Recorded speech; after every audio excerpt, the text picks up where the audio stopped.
Good evening and welcome to our second edition of the Wildcat Sports Network. And here with you again, I'm Donald Tucker, the voice of the Wildcats. On tonight's show, we will check out with Coach Wood as the Wildcats prepare for Rockhurst. Plus, take a look at a few of the key players that are making a difference. There's no time to waste. Today is September 11th, 2015, and you're watching Wildcat Sports Network.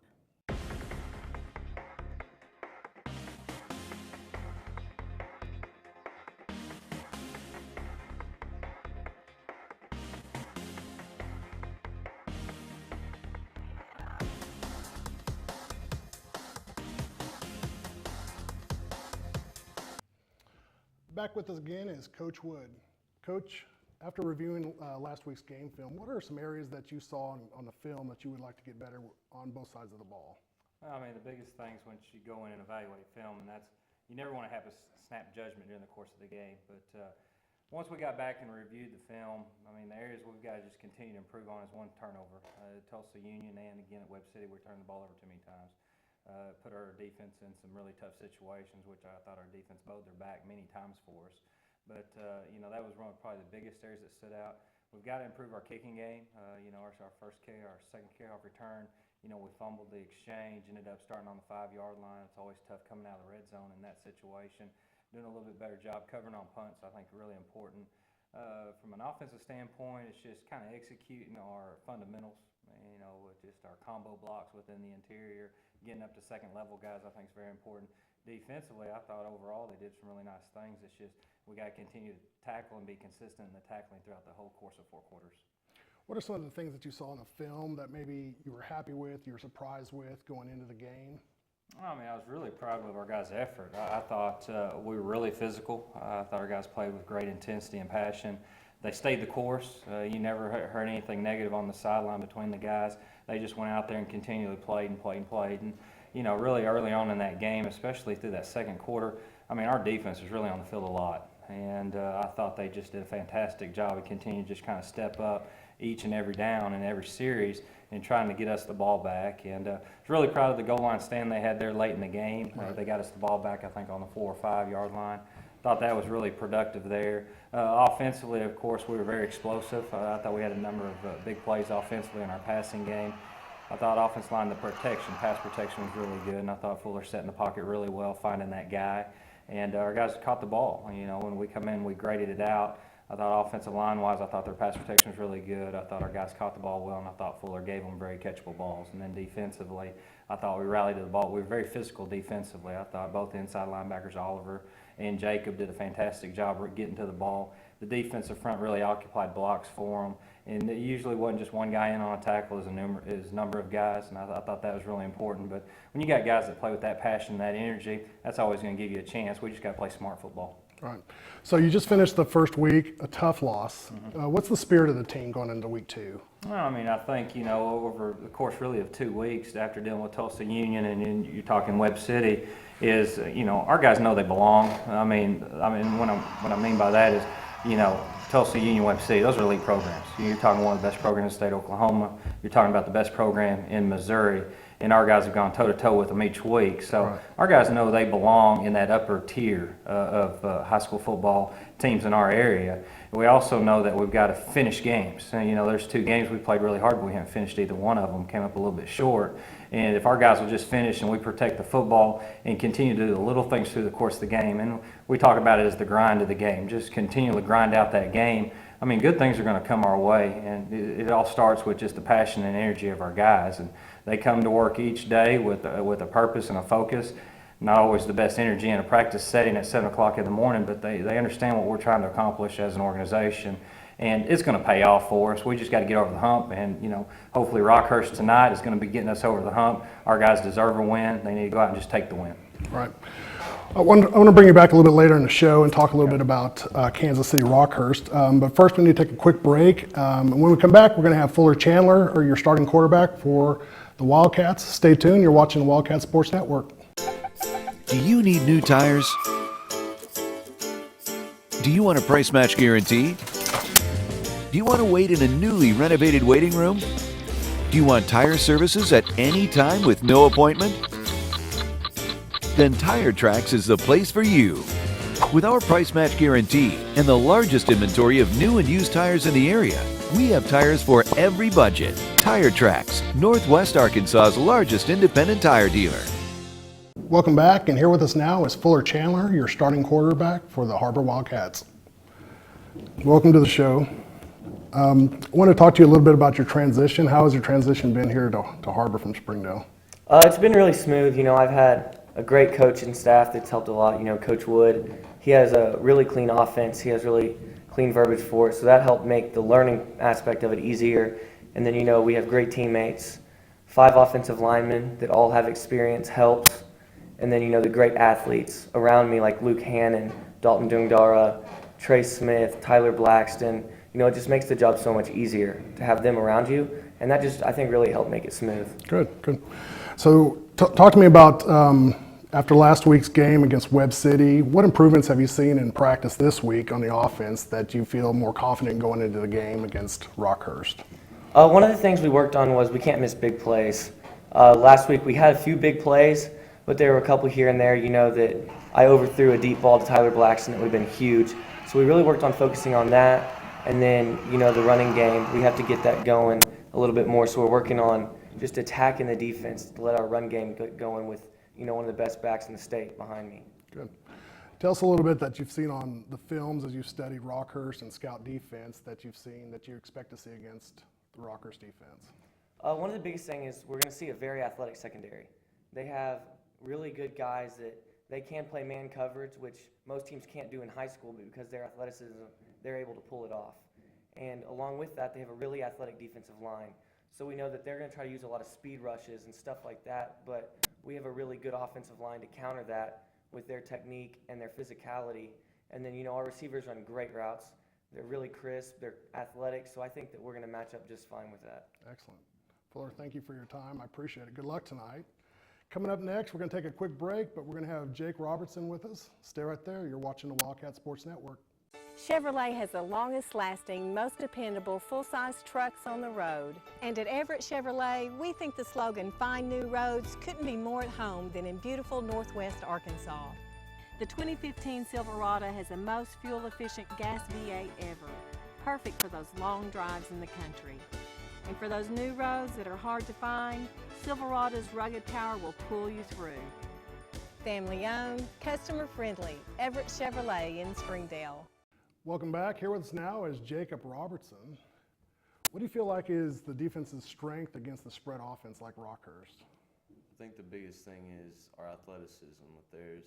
It all starts up front, and we have one of the best, most athletic D linemen in the state, in my opinion. And if they can get to the quarterback and force him to make bad passes, then our athletic secondary can work off that and make big plays for us. Good. So what do you prefer? Do you prefer an offense like Webb City where it's just smash mouth, or do you prefer the spread offense in the run and gun like Rockhurst? What's your preference there? I prefer, as a team standpoint, I prefer Rockhurst because it gives us a chance to use more of our athleticism against them. When, as we face Webb City, all we do is go downhill all the time. Excellent. So a couple hundred years ago, your dad and I played Kansas City Rockhurst, and you guys play the same position. So has Dad been giving you some pointers and some tips for this week on Kansas City? I think the biggest tip is be a leader out there. If Rockhurst breaks a big play on us, gets a good field position or anything, we can't let that affect us, that drive for the rest of the game. We got to keep doing what we do. Excellent, great tip. All right, thanks, Jacob. Good luck tonight. Thank you. All right. Well, thanks for watching. We'll be right back after a quick break. You're watching the Wildcat Sports Network. This is Jack. And this I am starving! is Jack's appetite. It's never satisfied. I'm hungry. Seriously, dude? What? Then Jack's mom started serving Tyson Anytizer snacks. With all white meat and lots of protein, they're the only snacks that make Jack's appetite disappear. Tyson Anytizer snacks. Consider snacking solved. Welcome back. All right, Coach, let's get right into it. You've got Kansas City, Rockhurst warming up outside right now. What can you expect from Rockhurst? Well, one, it's another perennial power in our part of the country. Rockhurst won the state championship last year, and they lost 2 games. One almost Webb City, one was in the state final.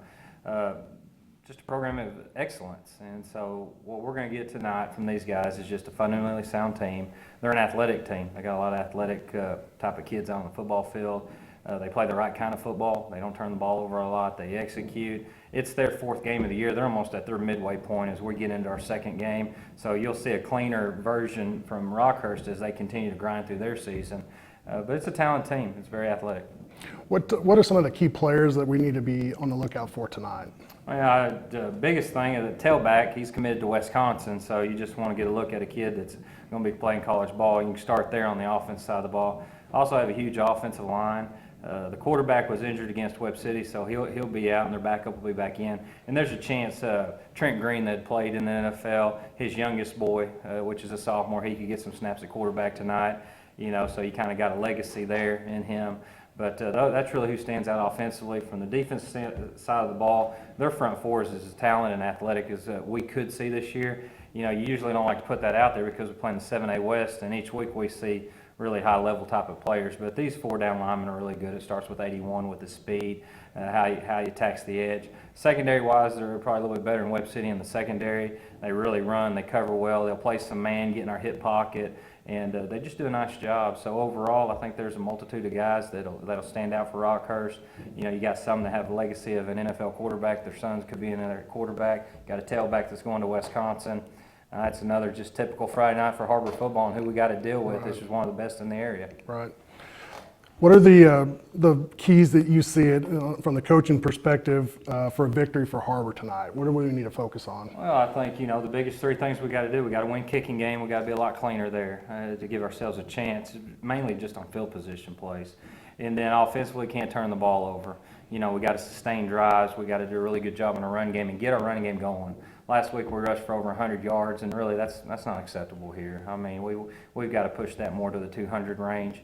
And so our guys really got to do a good job executing our run game. And then defensively, just tackle as a unit, no big plays, make them grind down the field, make them go 10, 12 plays to get in the end zone or try to kick a field goal. Don't give up any quick strikes. Rally to that tailback because he's a guy that likes to bounce to the edge and use his speed down the sideline. So we got to kind of keep him hemmed up. We do those 3 things, I think we'll be all right tonight. Excellent. Coach, good luck tonight. Thanks Thank for you. your time.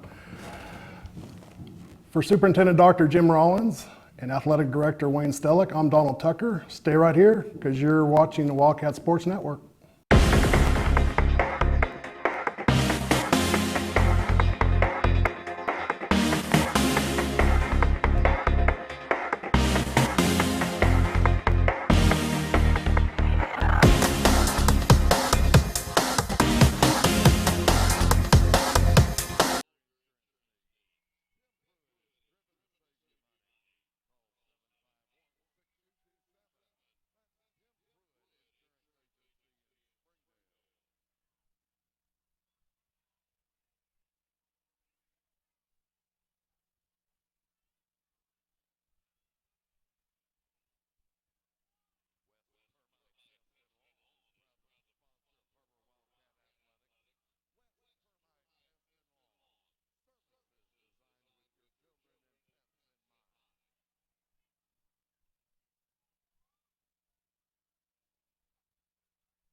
You'll notice tonight's Springdale high school players are wearing blue ribbons for September's Prostate Cancer Awareness Month.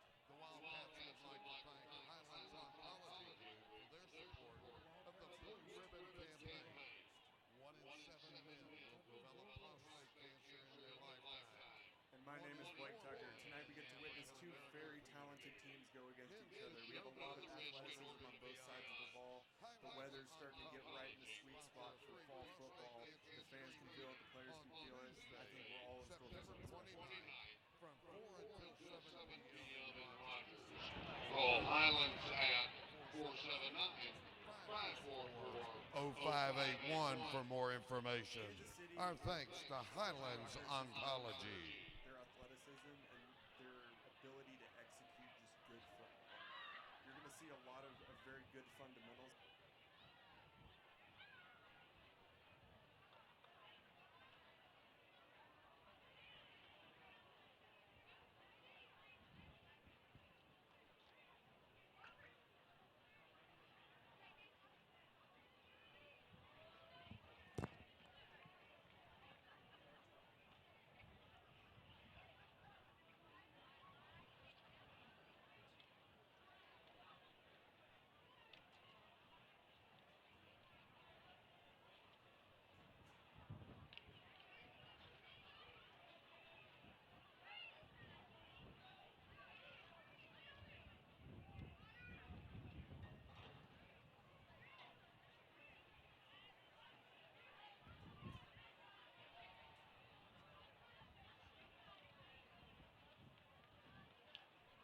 name is Blake Tucker, and tonight we get to experience two very talented teams play each other. The weather is right in the sweet spot for fall football. We're going to get to see really something special tonight. I think the fans are ready. I know the players are ready. Both of these teams are coming off losses last week, and they both have something to prove.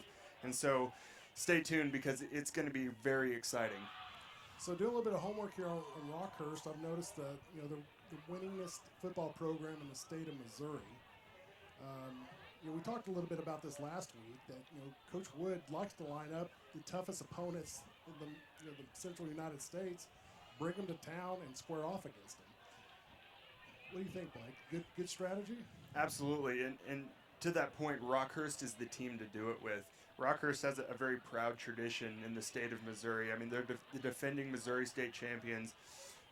Very good tradition, very good coaching, very good execution out of their team, and the ability of Har-Ber to play very high-level teams going into the season only sets them up better for conference play. So there's not a change in the level of intensity. And I know the coaches have been talking about this with the players. Don't get discouraged because we're playing such tough teams early on. It's only going to better prepare you come time for conference play. So Coach Tony Severino is the head coach for Kansas City Rockhurst. He's been the coach since 1983, his 32nd year. That's a lot of experience to bring to Wildcat Stadium, Blake. Yeah, that only helps his team. I mean, when you have coaches that have been coaching for that long, he knows exactly what he wants from every new crop of players that come through his program. And you can see it they have very storied alumni that come out of their school. Even this year, we have Kansas City Rockhurst has a running back that is going to Wisconsin to play. And so Wisconsin, very great schools for running backs, says a lot about this running back, and I think he's going to be a big player on Kansas City to watch.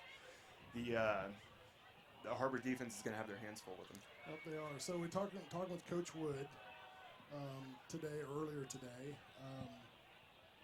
Everybody's healthy for the most part. I think that Henderson's going to be out another week. Just getting a little bit extra rest from the Webb City game. So everybody's lined up, ready to go. They've worked on some stuff that they saw in film from Webb City, tightened up some of the facets there, and I think they're ready to go. Good evening, ladies and gentlemen, and welcome to Springdale Har-Ber High School.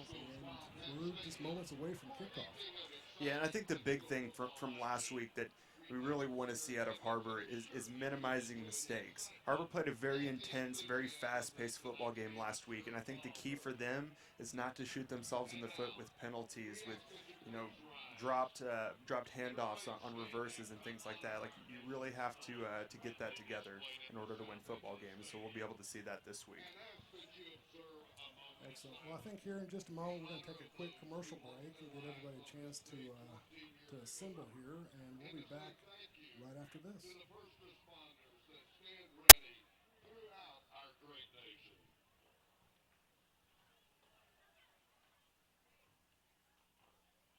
We came to Arvest Bank to see what makes it different. It's a community bank that really reaches out to the customers to make them feel special. I feel special every time I come in here. They want to be involved in the community and want to be part of the community. They support our university, our athletic department. They've told us that they could have a fleet of volunteers there to help this year if we needed. I see them at a lot of our Hispanic community events that we do. I can't think of another bank in the city that has such a big community presence as Arvest. Arvest Bank, our customers say it best.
Welcome back to Wildcat Stadium. My name is Donald Tucker. I'm the voice of the Har-Ber Wildcats. I think while we have a break in the action here before things get started, we'll go over a little bit of the officials for tonight's game.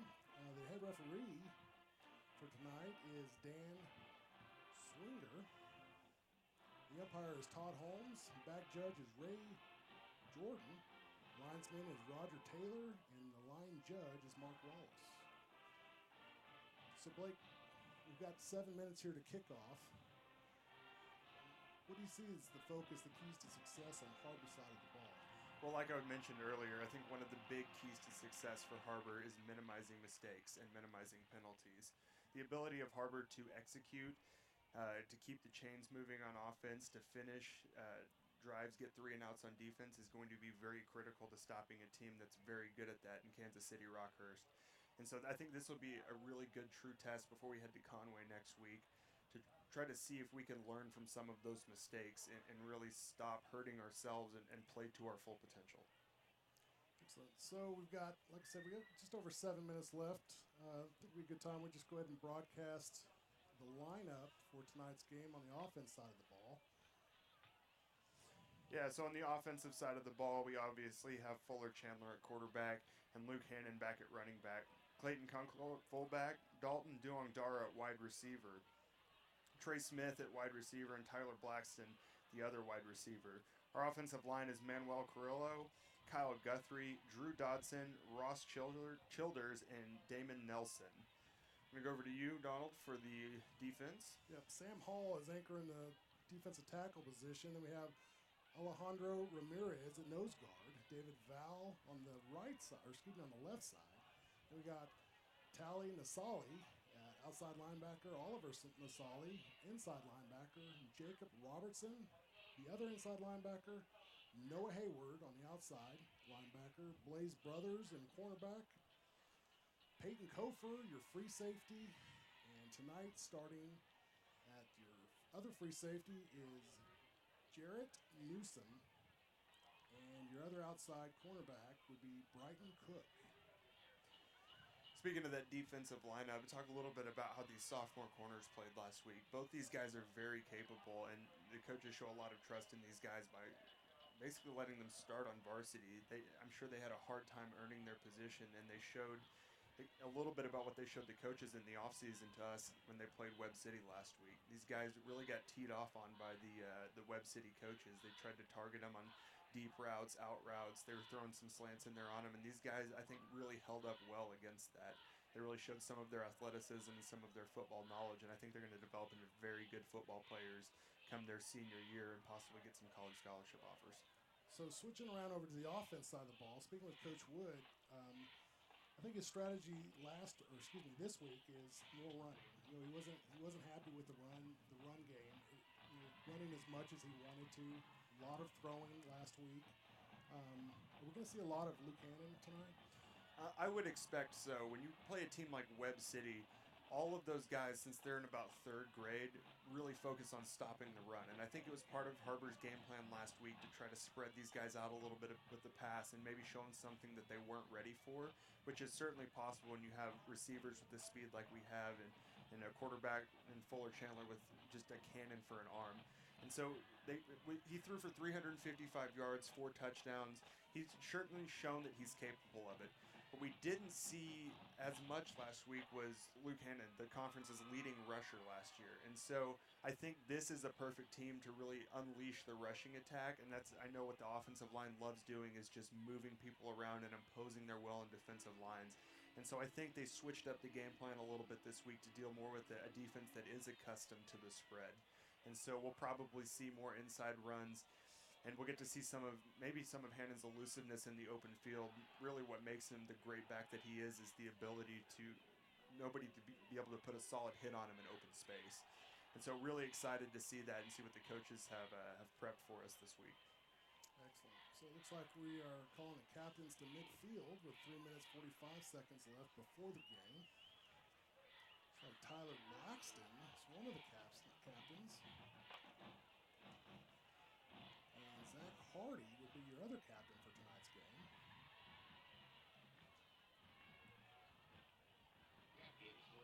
We've got just over 3 minutes, Blake. That'd be a good time to take a quick commercial break. We're going to do that and get ready for kickoff. We'll be back right after this. Hi, I'm Susie Everett with Everett Chevrolet. You've heard me say we have a better way to buy your new Chevy. If you've not been here to find out what that means, I want to invite you to come see us. You'll love the way we do business. And you can shop our great selection of the North American Truck of the Year, the Chevy Silverado, with the best V8 fuel economy of any full-size truck. Family owned, customer friendly, Everett Chevrolet in Springdale, I-49 at Elm Springs Road.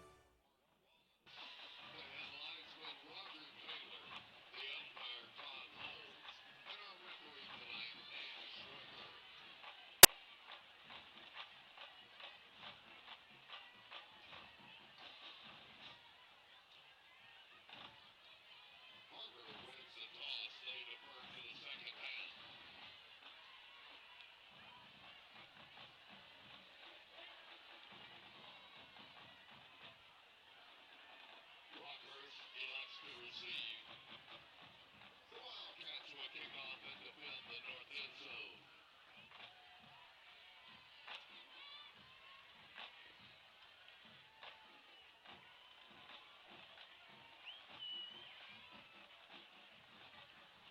Once again, ladies and gentlemen, on behalf of the students, faculty, staff, and administration of Springdale Har-Ber High School, along with Springdale Public School Superintendent Dr. Jim Rollins, athletic director Wayne Stelling, and Springdale Har-Ber High School principal Dr. Danny Brackett, we welcome each of you to this evening's ball game being played under the guidance of the Arkansas Activities Association. We encourage positive support of your team and remind you that exhibiting good sportsmanship will make this evening an enjoyable time for everyone. Tonight, we feature the visiting Rockhurst High School Hawklets. The Hawklets are a member of Missouri's Class 6 and come into tonight's game with a 1-2 record following their loss to Bentonville last Friday. We extend a cordial welcome to the Hawklets, their fans, head coach Tony Severino and his staff.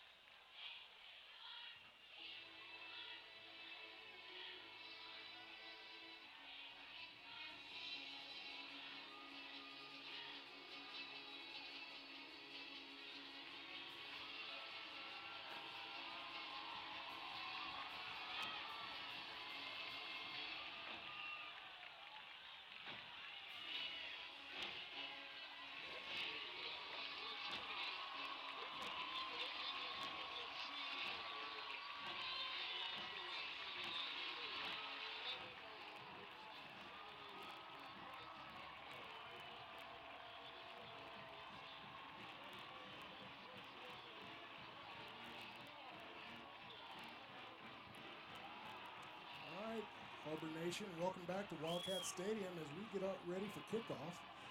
They're just now joining us on the field, bringing out the United States flag in memory of 9/11 14 years ago. So a little bit of a correction on a coin toss there. We had, actually it was a David Vowell, and senior for Har-Ber out there on the field with Tyler Blackston. Sure his parents would probably appreciate a little bit of recognition there.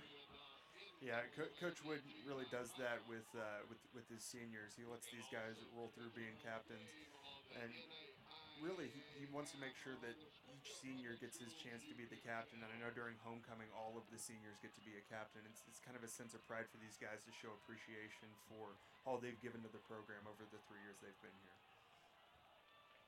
So Har-Ber lines up to kick the ball. We got the first quarter getting ready to kick off here at Wildcat Stadium against Kansas City Rockhurst. Ball kicks from the 40-yard line. Wildcat Nation, we are ready for kickoff.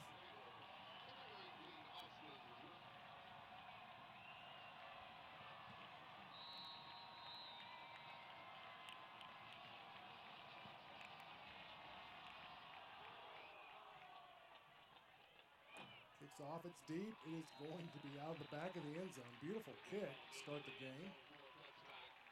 So Kansas City will get the ball starting off the 20-yard line. Har-Ber will be on defense first. And we'll really get to see these guys. Expect these guys to come out with the same intensity that they did last week against Webb City.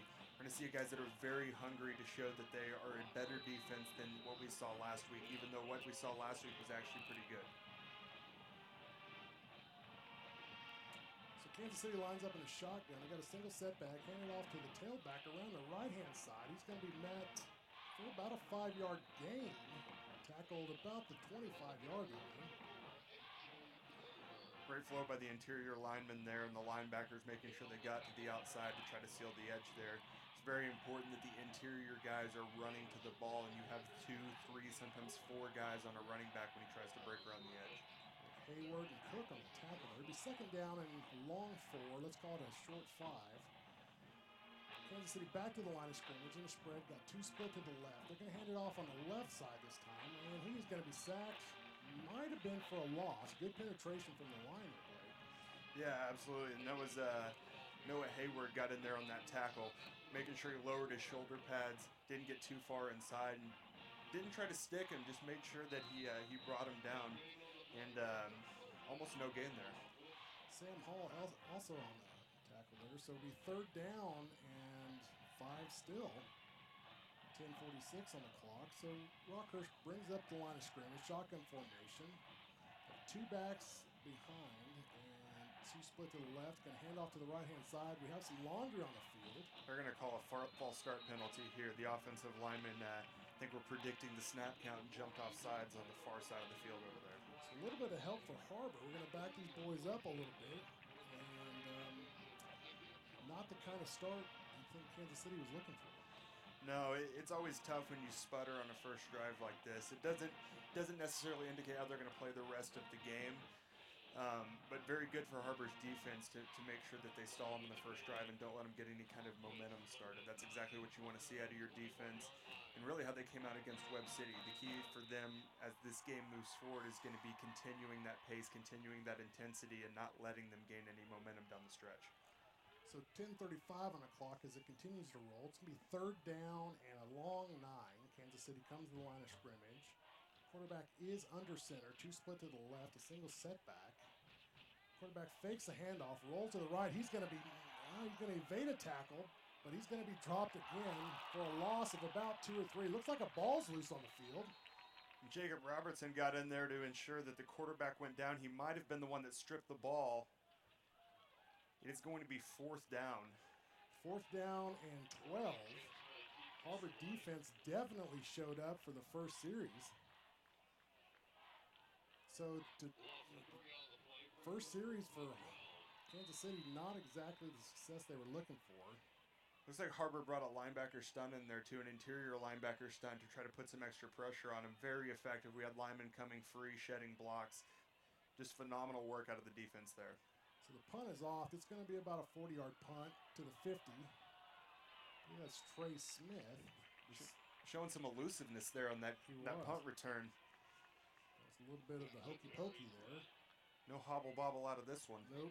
So it'll be 1st and 10 for Har-Ber. The ball is just short of the 50-yard line. So with 9:35 on the clock, Har-Ber's going to set to start their offensive movement.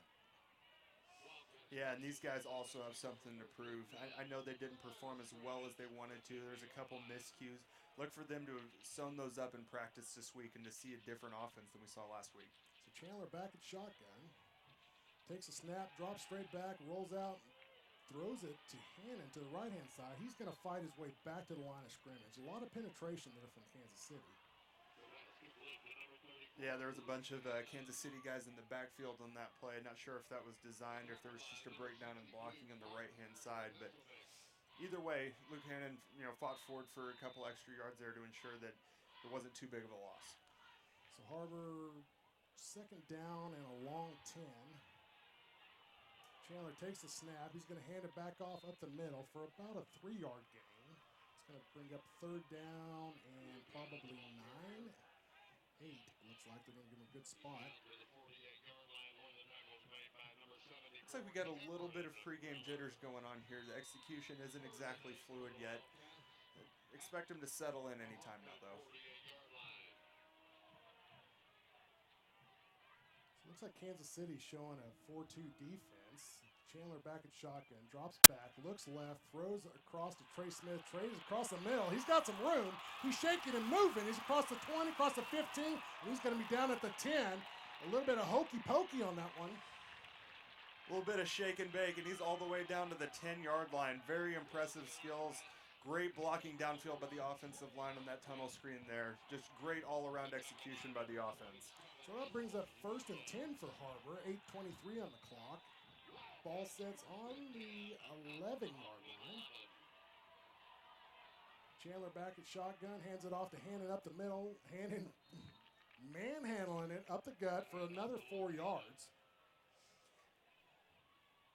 Great execution by Chandler there to get that handoff there. Trey Smith was right in the middle of that handoff and pulled up real quick. Could have been a bad play, but because of heads up by all 3 of those guys in the backfield, he was able to get a clean handoff there.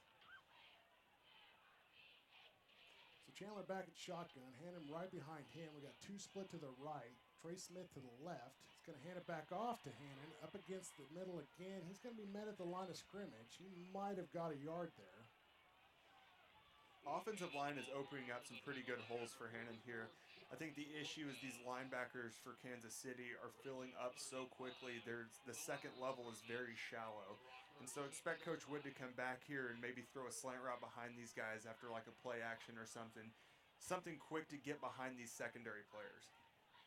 So Chandler back at shotgun. We got 2 split to the right, Trey Smith split to the left. Chandler takes the snap, drops back, looks right, lobs it into the right corner. And Tyler Blackston with the touchdown. A bobble first, a tip drill, then a catch.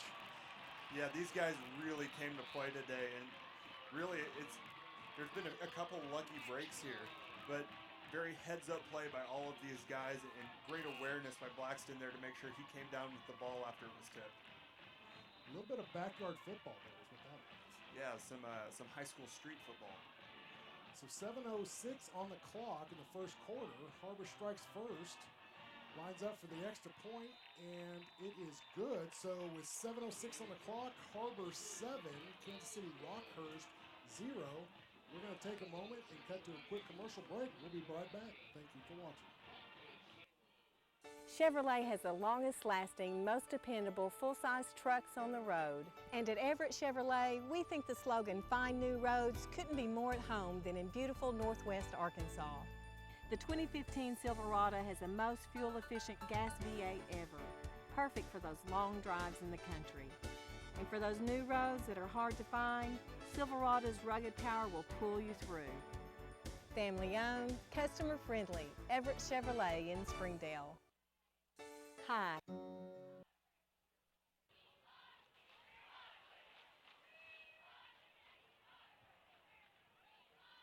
Welcome back to Wildcat Stadium.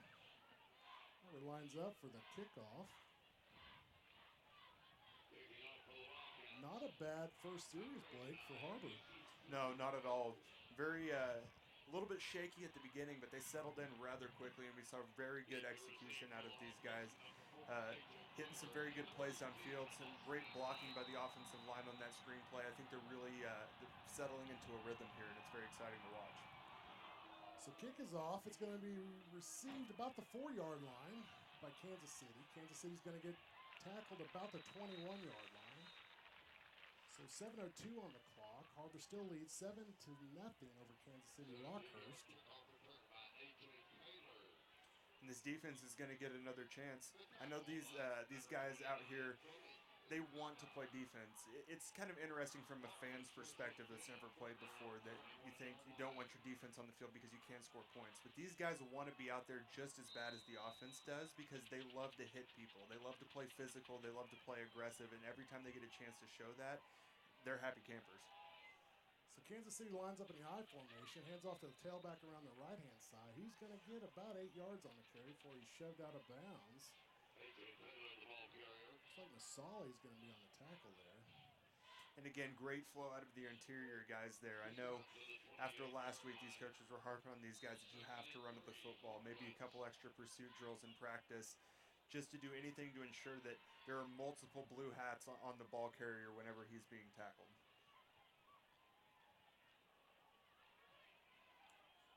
Kansas City back in the I formation, one split right, one split left. He's going to hand it off to Taylor. Looks like up the middle again. He's going to break a tackle, and he's going to get enough for a first down and maybe 6 extra. He's got that same telltale kind of stutter step that Hannon's got as soon as he gets the ball there. You saw him kind of shift right after he broke the line of scrimmage, kind of threw the linebackers off a little bit. This running back also has great lateral agility. So number 4 for Kansas City, Rockhurst is the commit, I guess, to Wisconsin. I would assume so, yes. So first and 10, the ball sits on the 37-yard line. Kansas City 2 split to the right, under center, I formation, hands it up the middle. Looks like he's going to get about 2 yards on the carry. Har-Ber going to bring in some subs here, just a couple fresh set of legs to ensure that we're still playing with intensity. These coaches love to roll defensive players and always have the freshest set of legs in the game to try to keep the pedal pressed down on the offense. So Kansas City second down and 8. Ball sits about the 39-yard line, 6:02 as the clock continues to click. Har-Ber still leads 7-0. Kansas City shotgun. Taylor around the right-hand side. He's going to get close to a first down. I think we're going to mark him about 2 yards short. And as a defense, when you have a back that has the speed that this running back has in the backfield, contain is very important.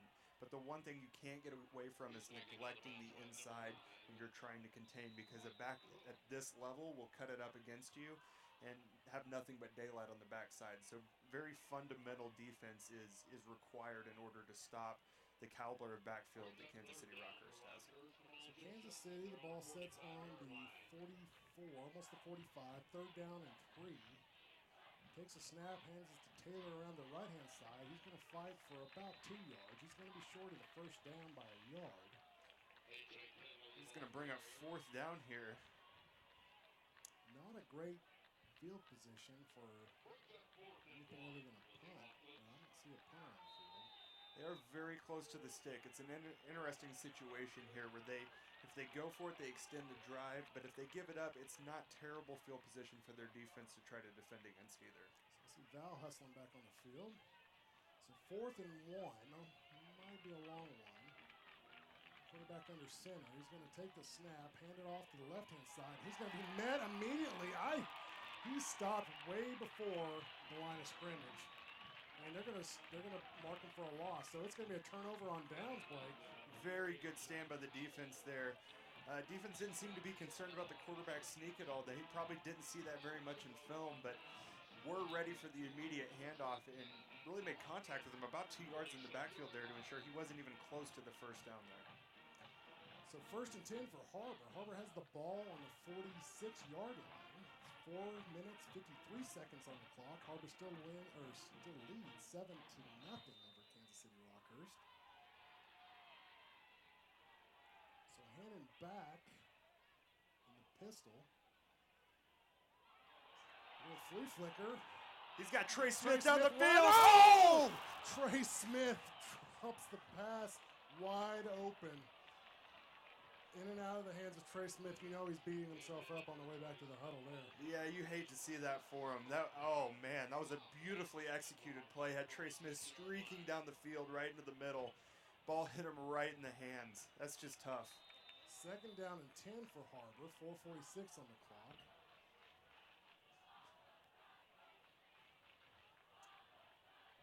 Chandler takes the ball. He's going to hand off to the right-hand side to Hannon. Hannon's going to fight for a hard 5, maybe even 6 yards with some momentum. And Hannon's really your workhorse back. He's the type of back that after a play like that, he's looking over the sideline just begging Coach Wood to give him the ball so he can make something happen with it. And he showed you right there. You give him the ball, and there's a very good chance that if he doesn't bust one wide open for a touchdown, he's going to get you 5 to 6 yards a carry, which is, I believe, what he averaged last year. So third down and 5 for Har-Ber. Chandler back at shotgun. Looks like they look to the sideline for confirmation. 4:06 as the clock continues to click. Chandler drops back, looks to the right, looks deep, heaves it deep in the end zone to Blackston's wide open. Touchdown, Tyler Blackston for a 46-yard pass play. Beautiful, in stride. They don't draw them up any better than that. No, and you know they've been working on that route. You heard Chandler talking about it in the pregame show, how he's been working on that route to Blackston. Really upset with himself that he overthrew that ball last week against Webb City. So you know these guys have just been working relentlessly to put that ball in the money. Very good sync up there by Blackston and Chandler. So with 3:57 on the clock, Har-Ber lines up for the extra point conversion. Snap to Trey Smith is good. The kick is up, and it is good. So Har-Ber leads towards the end of the first quarter, 14-0 over the Kansas City Hawklets. Blake, that's a great start for Har-Ber. Yeah, and I think we see a little bit different attitude out of both the Har-Ber's offense and defense here. We see an offense that has a swagger about them, that knows they can make big plays and that will rally after, dropping a wide open flea flicker. And you saw Trey Smith come to the sideline there, and Coach Ware kind of put his arm around him and just telling him it's going to be okay. He's like, we came back from it, we recovered. Put it out of your mind. You got to have a short memory. And the entire offense seemed to have a very short memory right there. They were ready to rally around each other and get ready for the next big play that was inevitably going to happen. So don't put it past these guys just because they have one bad play to get down on themselves. Offense is going to keep executing. These defensive guys are going to keep playing with intensity. And as long as they keep feeding off of each other, they're going to have a very good game. So Har-Ber lines up to kick the ball, for kickoff. Ball sets on the 40-yard line. 3 minutes 57 seconds on the clock. I'm still a little excited about the touchdown pass. We all get tongue-tied sometimes. So the kick is off, the kick is low, and it's going to go out of bounds. It's like it's going to be a touchback. A couple of the Rockhurst players were hoping it went out of bounds there so they could get the ball at the 35, but according to the referee, we were going to have the ball out at the 20 instead. So Har-Ber's defense back on the field. Kansas City looking for a solution to Har-Ber's defense. And with the talent that Har-Ber has, that's sometimes difficult to do. I mean, you can coach all you want and get these guys as prepared as possible, but that icing on the cake is the physicality and the talent that Har-Ber has on their defense, which is almost impossible to overcome. So Kansas City lines up at shotgun, drops back. They're going to try the passing game against Har-Ber's, and Har-Ber intercepts the first pass of the game for Kansas City. It's a long drive to Springdale, be throwing interceptions, Blake. And I believe that was Blaze Brothers there on the interception. We do have a flag down. I think there was a Har-Ber player coming off the field before that ball was thrown.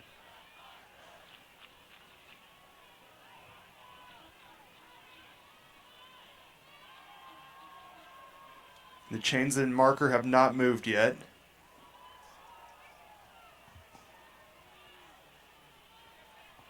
I believe he was signaling unsportsmanlike conduct, but I'm not sure on whom.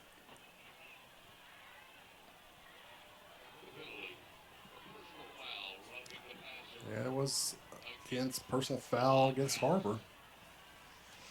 Not the results we're looking for. Pretty big swing of momentum there, too. Going from an interception to a 15-yard penalty is not what you look for, but after a break in the action here, look for them to put the pedal back down, keep the intensity up. They're not hurting yet. 1st and 10 on the 35. Kansas City hands it off to Taylor, and he's met for a big loss. They're going to drag him back for the other 15 they just took from him. Yeah, and like I said, they are going to keep the pedal pushed down. They're going to keep the intensity up, and they're going to make sure that they don't let penalties like they just had hinder the momentum that they've already accumulated. They're going to try to keep that, maintain that, and really rally from mistakes. Because mistakes are going to happen. You're not going to eliminate them completely, but if you can rally from them, you can kind of mitigate the momentum loss. So they're going to give them a little bit of forward progress. So it's going to be 2nd down and 14. The ball sets just outside the 30-yard line. 3 minutes 8 seconds on the clock. Kansas City trails Har-Ber by 14. Kansas City rolls to the right-hand side. Lots of pressure by the defense. He's going to throw it out of bounds. Har-Ber going man-to-man on Kansas City's best. Yeah, no, they're playing very well, and you're seeing 3 down defensive linemen really besting the 5 offensive linemen of Kansas City Rockhurst here. They're shedding blocks. They're splitting double teams. These guys came to play today.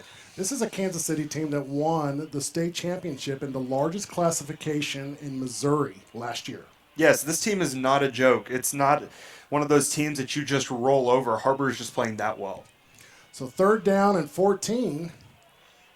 Shotgun formation. He drops back. He's going to be sacked for, it looks like a commuter flight. I'm not even sure how many yards that is. That's a lot of yards in the layman's terms. That was David Vowell on the sack. Val saying denied on the drop back pass. So it's fourth down and a connecting flight through Dallas. So they're definitely punting here. The ball's going to be on the 20-yard line. Kansas City did not bring the playbook for Har-Ber. It did not, and we have Trey Smith and Dalton Duongdara deep to receive this punt. Beautiful kick off. He's going to be received fair caught on the 50-yard line. So Har-Ber knocking on Kansas City's side of the field. You know, and ironically here, going back to that interception that was eventually waved off in favor of the 15-yard penalty, this is exactly where Har-Ber's offense would have gotten the ball. And so like we talked about earlier, dropping that, the pass earlier and that penalty that took away the interception, Har-Ber is rallying from their mistakes. They're not letting it hinder their momentum, and we can see that right now reflected in the score and the fact that Har-Ber's got the ball with 50 yards to the goal line. 1st down and 10, the ball's on the 50, just as Blake said. Chandler back at quarterback at shotgun. We got 2 split left, 1 split to the right. Bring a man in motion, handing it off. I believe that's Hannon. Yes, it is. It's Hannon, and he's going to get enough for a 1st down, it looks like. It's going to be really close. I believe for the last 5 yards of that, he was just stretching to see everything he could get, running almost parallel to the ground. It's going to be 2nd down and a half-eaten Twinkie. We do love our Twinkies here. So with 1:48 seconds on the clock, Har-Ber still 14, Kansas City 0. Chandler takes the snap, hands it off. It looks like a busted play. And he's going to be sacked for a big loss, probably 8 yards. Looks like he just handed off to the wrong side. I don't know who was right and who was wrong there. Yeah, they're going to give him forward progress there. He's only going to lose about 2 yards. So still a manageable 3rd and 3 here for Har-Ber. So 1:21 on the clock as it continues to click. The ball's on the 43-yard line.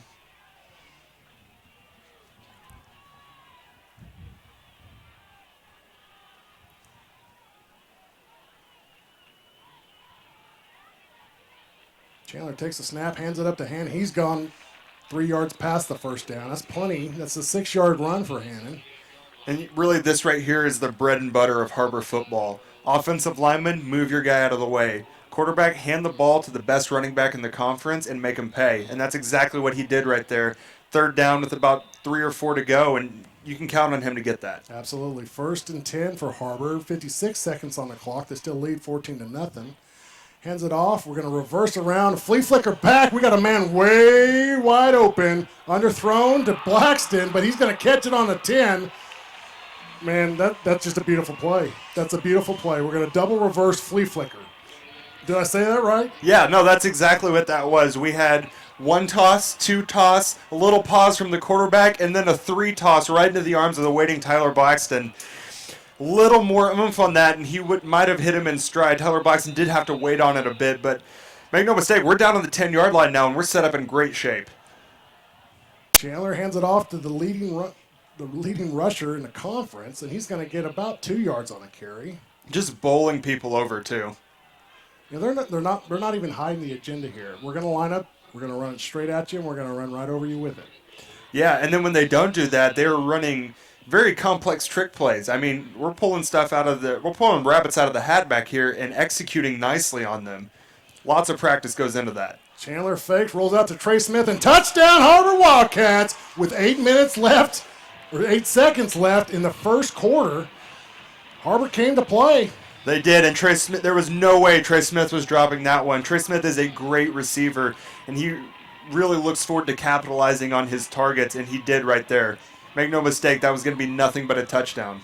So I see Kansas City coaches scratching their head to the 20-point deficit in the 1st quarter. And it's about to be 21 here if we can nail this PAT. So Trey Smith takes the snap, the kick is up, the kick is good, and with 8 seconds left in the 1st quarter, Har-Ber is up 21-0 over Kansas City Rockhurst. Yeah, and unfortunately for Kansas City, this is not a situation that they haven't been in this season.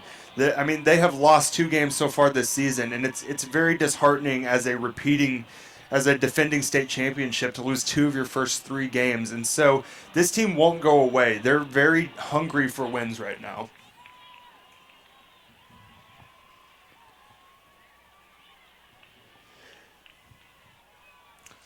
So Chandler so far with 7 completions, looks like 122 yards, 3 touchdowns.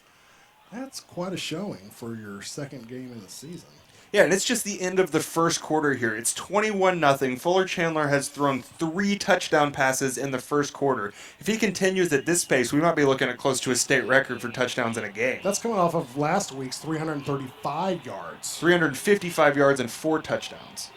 335 passing yards. Okay. That's probably accurate. So Har-Ber lines up for the kick. The kick is up.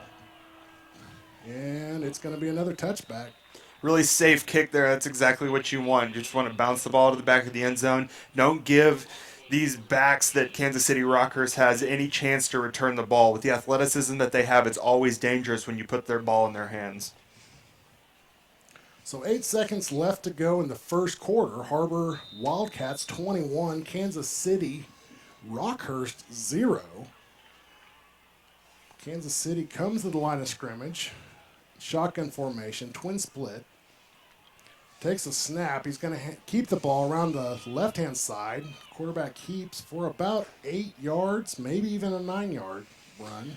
Blaze Brothers coming in under the quarterback to make sure that you finish the tackle there. So it's going to be second down and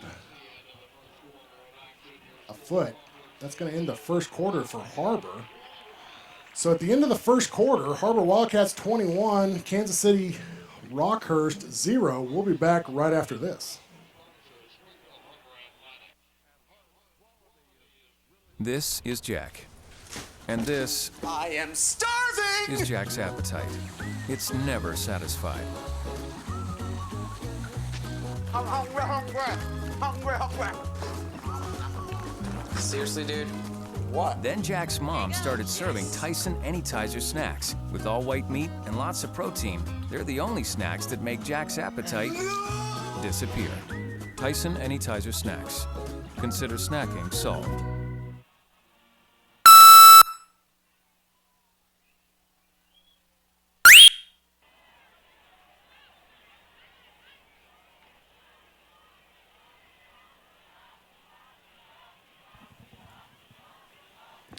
Welcome back to Wildcat Stadium. Kansas City has the ball on the 29-yard line. Second down and about a foot as we start the second quarter. Wildcats up on the Hawklets 21-0 rolling into the start of this quarter. Very good lead for this team. Kansas City under center. They're going to hand it off, fake the handoff, throw it deep around the left-hand side. They got a man overthrown, and he was behind the defender there, Blake. He was. Had that been a better thrown ball, it could have been dangerous, but a little bit too much mustard on that pass. We really got lucky there that that ball wasn't better thrown. So Blaze Brothers on the coverage there.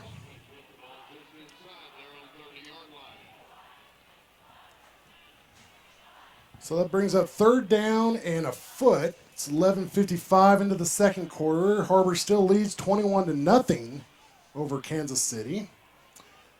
Kansas City under center, takes the ball, hands it off to Taylor around the left-hand side, and he's got a lot of yards there. He probably snaps off 20 yards on that play. Very dangerous in open space. Bentonville was able to hem him up when they played him last week, but I think he's approaching how many rushing yards he had last week already. It's just not enough to float the entire Rockhurst offense, who really seems to be struggling right now. So Kansas City has the ball, 1st and 10. The ball sets on the 48-yard line. Quarterback at shotgun. Takes the snap, drops back, throws to the flat, and overthrows another pass play. The Rockhurst receiver there seemed to know that ball was overthrown as soon as the quarterback let go of it. Not a lot of effort there on getting up to go get it. I was just noticing that. I'm not sure if he heard footsteps and didn't want to take a chance, but the very last person I probably want to get hit from is Brothers. Yeah, both of these cornerbacks play with great intensity. They come up on the ball. They come up to help on the run. You don't want to take a hit from either one of them. Now, if they're coming at you, they're not delivering the mail. Second down, 11:28 on the clock. Quarterback rolls around to the right-hand side. He's going to throw again. Brothers fell down on the coverage there, which is why the receiver came so far open, but he was able to rally and come back and make a play on him. So they got a first down on that play. The ball's going to sit on the 34-yard line, so it'll be 1st and 10 for Kansas City. Looks like they're going to string a few plays together. Yep, the score's still 21-0 Wildcats at the moment, but Rockhurst really driving down into Har-Ber's end of the field here, starting to string together some pretty good plays. They're starting to hit their rhythm, something that Har-Ber needs to focus on disrupting here on defense. So Har-Ber looking for a stop to break the momentum. 11:20 on the clock. Second quarter. Kansas City back at shotgun, takes the snap, and he's met by 3 guys in the backfield, but he's going to roll around for about a 5-yard gain around the right-hand side. Bit of a high snap there. The quarterback was able to reel it in, though, and make sure his back got the ball. I think that little slight disruption is what caused the confusion for the guys that met him in the backfield. They weren't entirely sure that he got the handoff there. So Chance May playing quarterback for Kansas City. A little bit of hobble-bobble there on the snap. Thank you, Blake. At least you credit me for my lines. Second down and 5 for Kansas City. The ball sets just on the Har-Ber side of the 30. I formation for Kansas City. Takes a snap. They're going to hand it off around the left-hand side. They have containment, and they're going to get enough for a first down, and that's about it. Number 3 for Kansas City is Jake Fetters on the carry. There was a great, I couldn't get a number on it for Kansas City. There was a great pancake block over there, really, that sprung that play open because the Har-Ber's end came up on that outside and really sealed the edge, except for the fact that he just got obliterated by the lineman there. So 1st and 10 for Kansas City. The ball's on the 21-yard line. Another snap. He's going to keep around to the left-hand side. He's met and tackled for about a 6-yard gain. So that's going to bring up 2nd down and 4 for Kansas City with 9:58 on the clock in the second quarter. Har-Ber still leads 21-0 over Kansas City Rockhurst. And Rockhurst starting to pull out successfully a couple of these quarterback runs. They have a quarterback that's got some pretty good size to him, almost fullback type size, and they're not afraid to run with him. Intensity picking up here. A.J. Taylor around the right-hand side. He's going to be brought down for a big loss. Maybe 7 yards, depends on where they get the spot.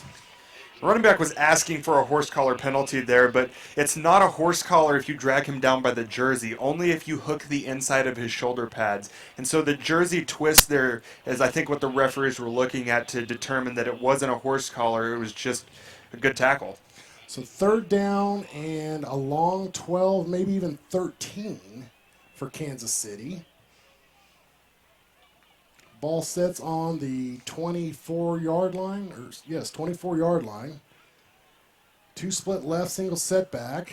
They're going to hand fake to Taylor, rolls to the left, throws to the left, and it's going to be completed for a first down, and he's going to be out of bounds about the 7-yard line. Not necessarily bad coverage there on the outside. It was just a great play by that receiver to explode his hands towards the ball and then get his feet down in bounds.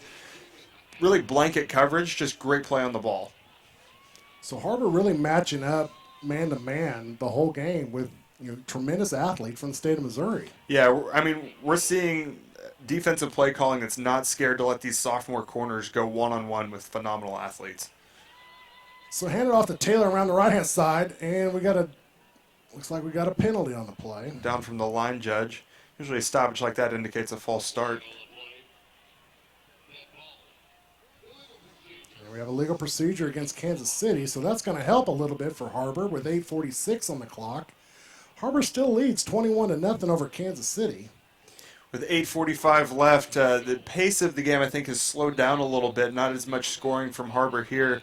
But I think in large part that's due to Kansas City's extended drive that they've had. They've had the ball pretty much this entire second quarter here, and they're making the most of their time now down on the 10-yard line. So 1st and 12 for Kansas City. Twin split to the right, one to the left. Single setback.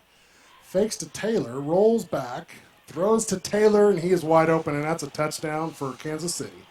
Yeah, the quarterback really looked off the safeties there on the strong side of the field or the wide side of the field there, and nobody accounted for the running back who he faked the handoff to slip out of the back, and he was wide open. Nobody thought he could catch the ball. So with 8:40 left in the second quarter, Kansas City on the scoreboard sets up for the extra point.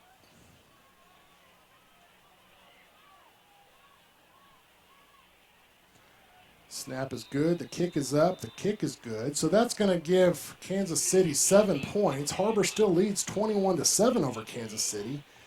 Now, is this just Har-Ber defense getting tired? Is this just some alignment, some micro adjustments that need to be made? I don't think it's a drop in intensity. These guys are still playing very tough. We're still seeing great penetration out of the defensive line. Still very good coverage downfield by the corners. The safeties are playing up well over the top. I think it's more that Rockhurst is now starting to call some better plays for the game plan that Har-Ber's defense has set up, and the coaches are really starting to understand the play calling. What Har-Ber's very good at, specifically these defensive coaches are making adjustments to that. It's really a chess match back and forth, and so we'll see in this next drive all the adjustments that the defense has been making will be making on the sidelines to try to counter their play calling. So for the first time tonight, we see Har-Ber's kick return team on the field. Yeah, it looks like we got Tyler Blackston, Trey Smith, and Dalton Doangdara back to receive the kick. Not a bad trio to be taking a kickoff return. Any one of those guys could take it to the house. So Kansas City lines up. The kick is low, and it's going to go out the back of the end zone for a touchback. So Har-Ber gets the ball 1st and 10 on the 20.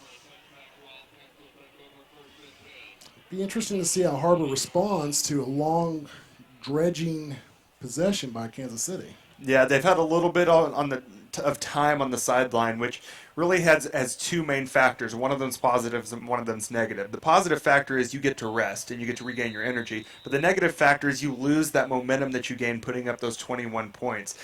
You might drink a little bit too much water. You might basically lull, sit down on the bench too long. They have to really pick it up here in order to gain that momentum back that they had in the first quarter. So Chandler back, hands the ball off to Hannon up the middle. Hannon is going to pound away at 3 yards at least. 8:33 as the clock continues to click down in the second quarter.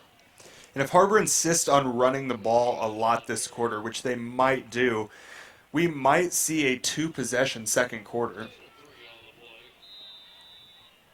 So Chris Wood said pre-game in a coach's show that he is intent on establishing the run game a lot more than he did last week. Like I said, that's the bread and butter of this team's offense. They love dominating with the run. So a quick handoff around the left-hand side, and it's not going to yield very much yardage. We had a couple Kansas City players that got a little bit of penetration on the right side there that kind of disrupted the blocking scheme, caused a little hesitation there by the running back. So maybe a little bit of breakdown in communication there.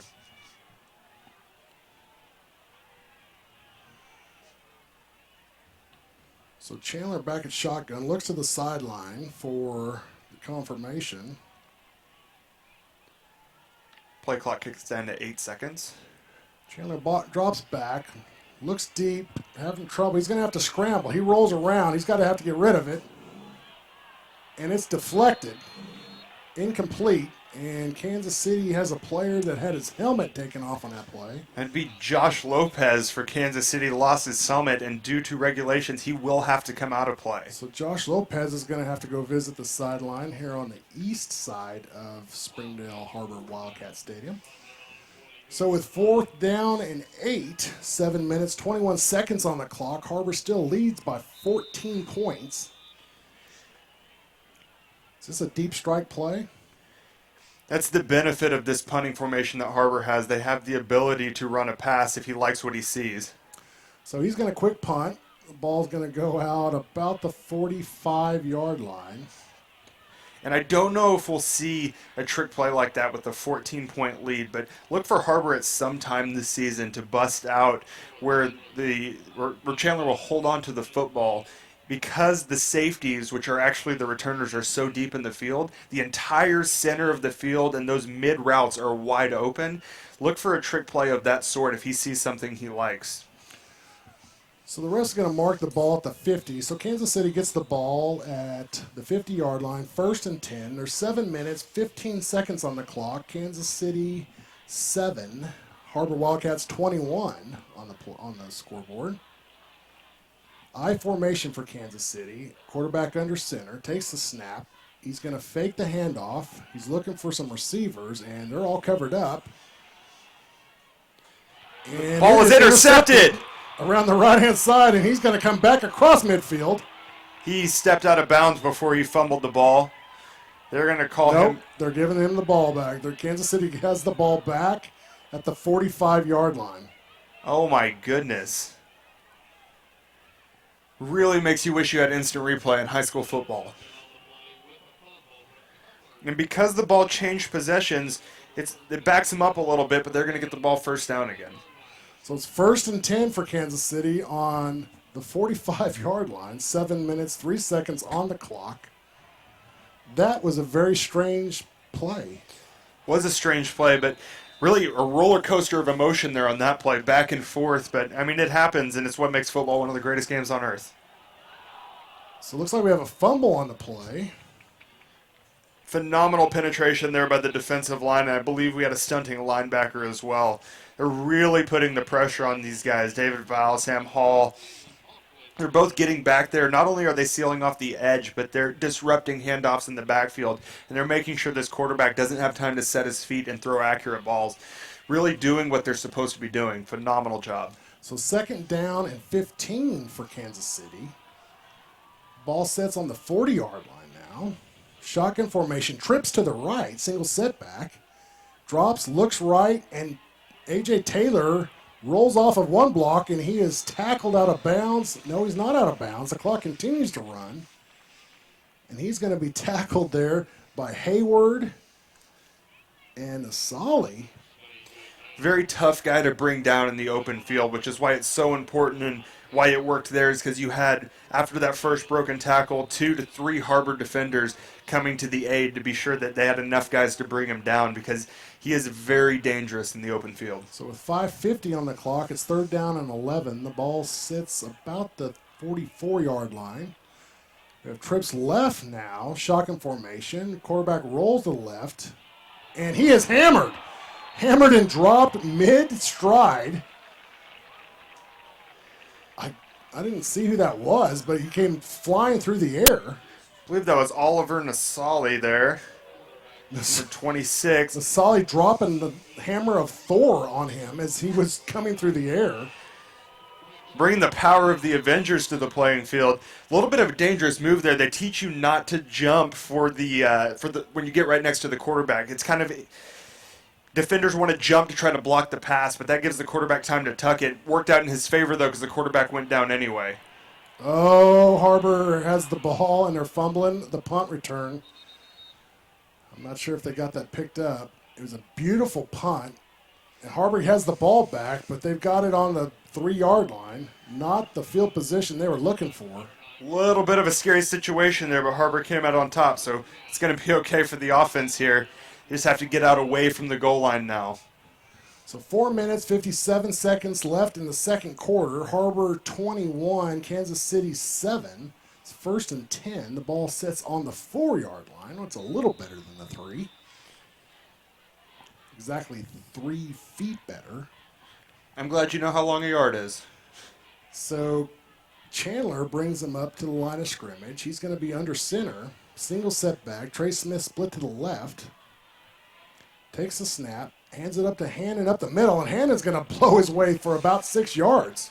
Mister, I'm going to create space. Puts the team on his back and says, let's go. We're gonna put the ball at the 11-yard line now. Somebody's been eating his Skittles. Skittle eating Hannon for a 6-yard carry. That's going to bring it up to 7 yards, 2nd down and 3.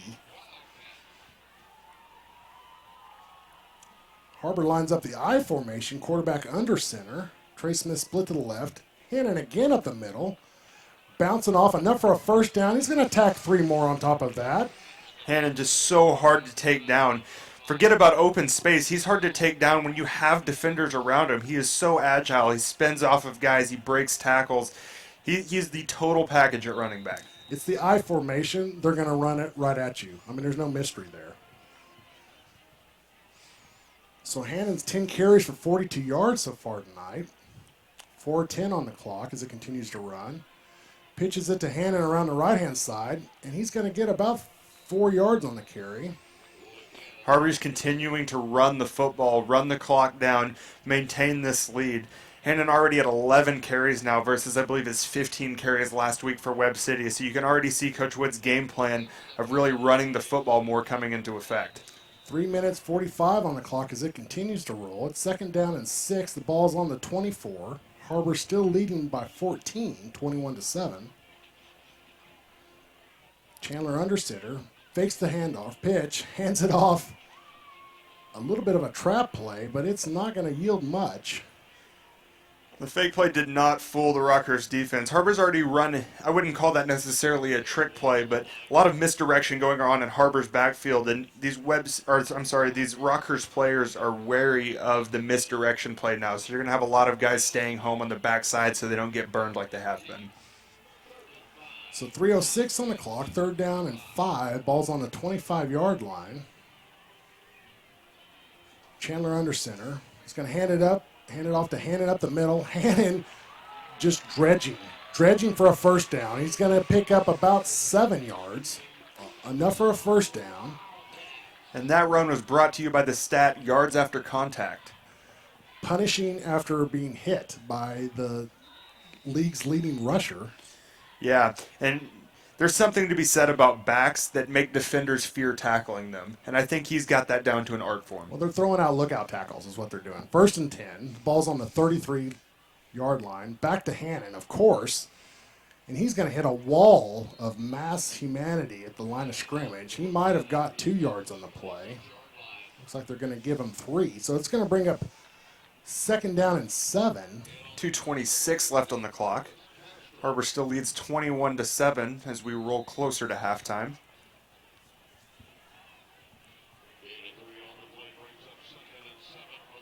Har-Ber showing Kansas City Rockhurst their own game of dredging out the quarter.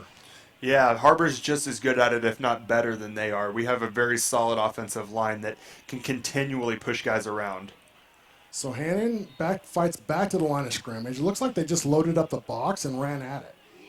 Yeah, you're going to start to see that. And really, we have 1 minute and 50 seconds left. Look for, as Dalton Dondara comes on here, look for Coach Wood to lull them to sleep, get them to pack the box to prepare for the run against Hannon, and then throw out a deep ball here.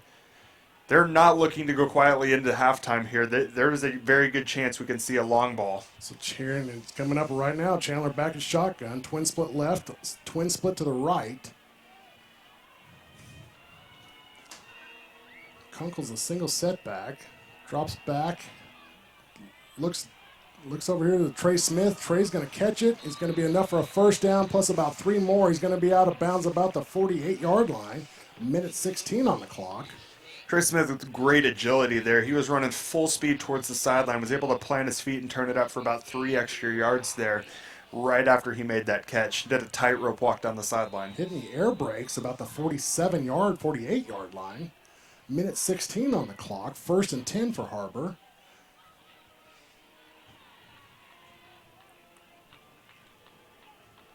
Chandler bobbled the snap. He's going to keep it and roll around the left-hand side. He's got speed. He's going to get about 1 yard or 2 before he rushes out of bounds. That's going to take him right to midfield, Blake.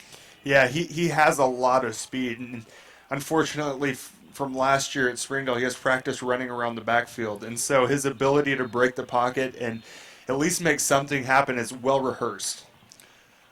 Absolutely. And it looks like we got a Har-Ber timeout. And if they're going to take a timeout, I think we're just going to go ahead and take a timeout too. We'll be back right after this.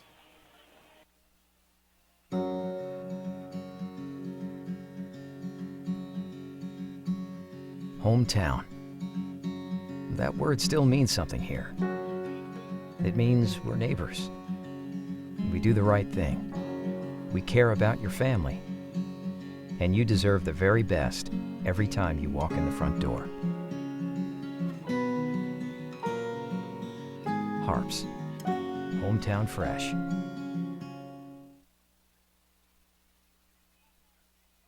Welcome back to Har-Ber Wildcat Stadium with 1:11 left to go in the second quarter. Ball's on the 50-yard line for Har-Ber. Second down and 8. Coming off of a timeout for Har-Ber. What kind of instructions are we getting here, Blake? Really, they're probably going to want to run the hurry up here. Even though they have 2 timeouts left, they're going to try to catch these guys off guard.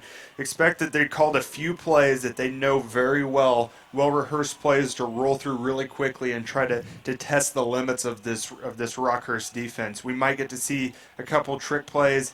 Definitely a pass down the field coming up with 1:11 left. So Chandler back.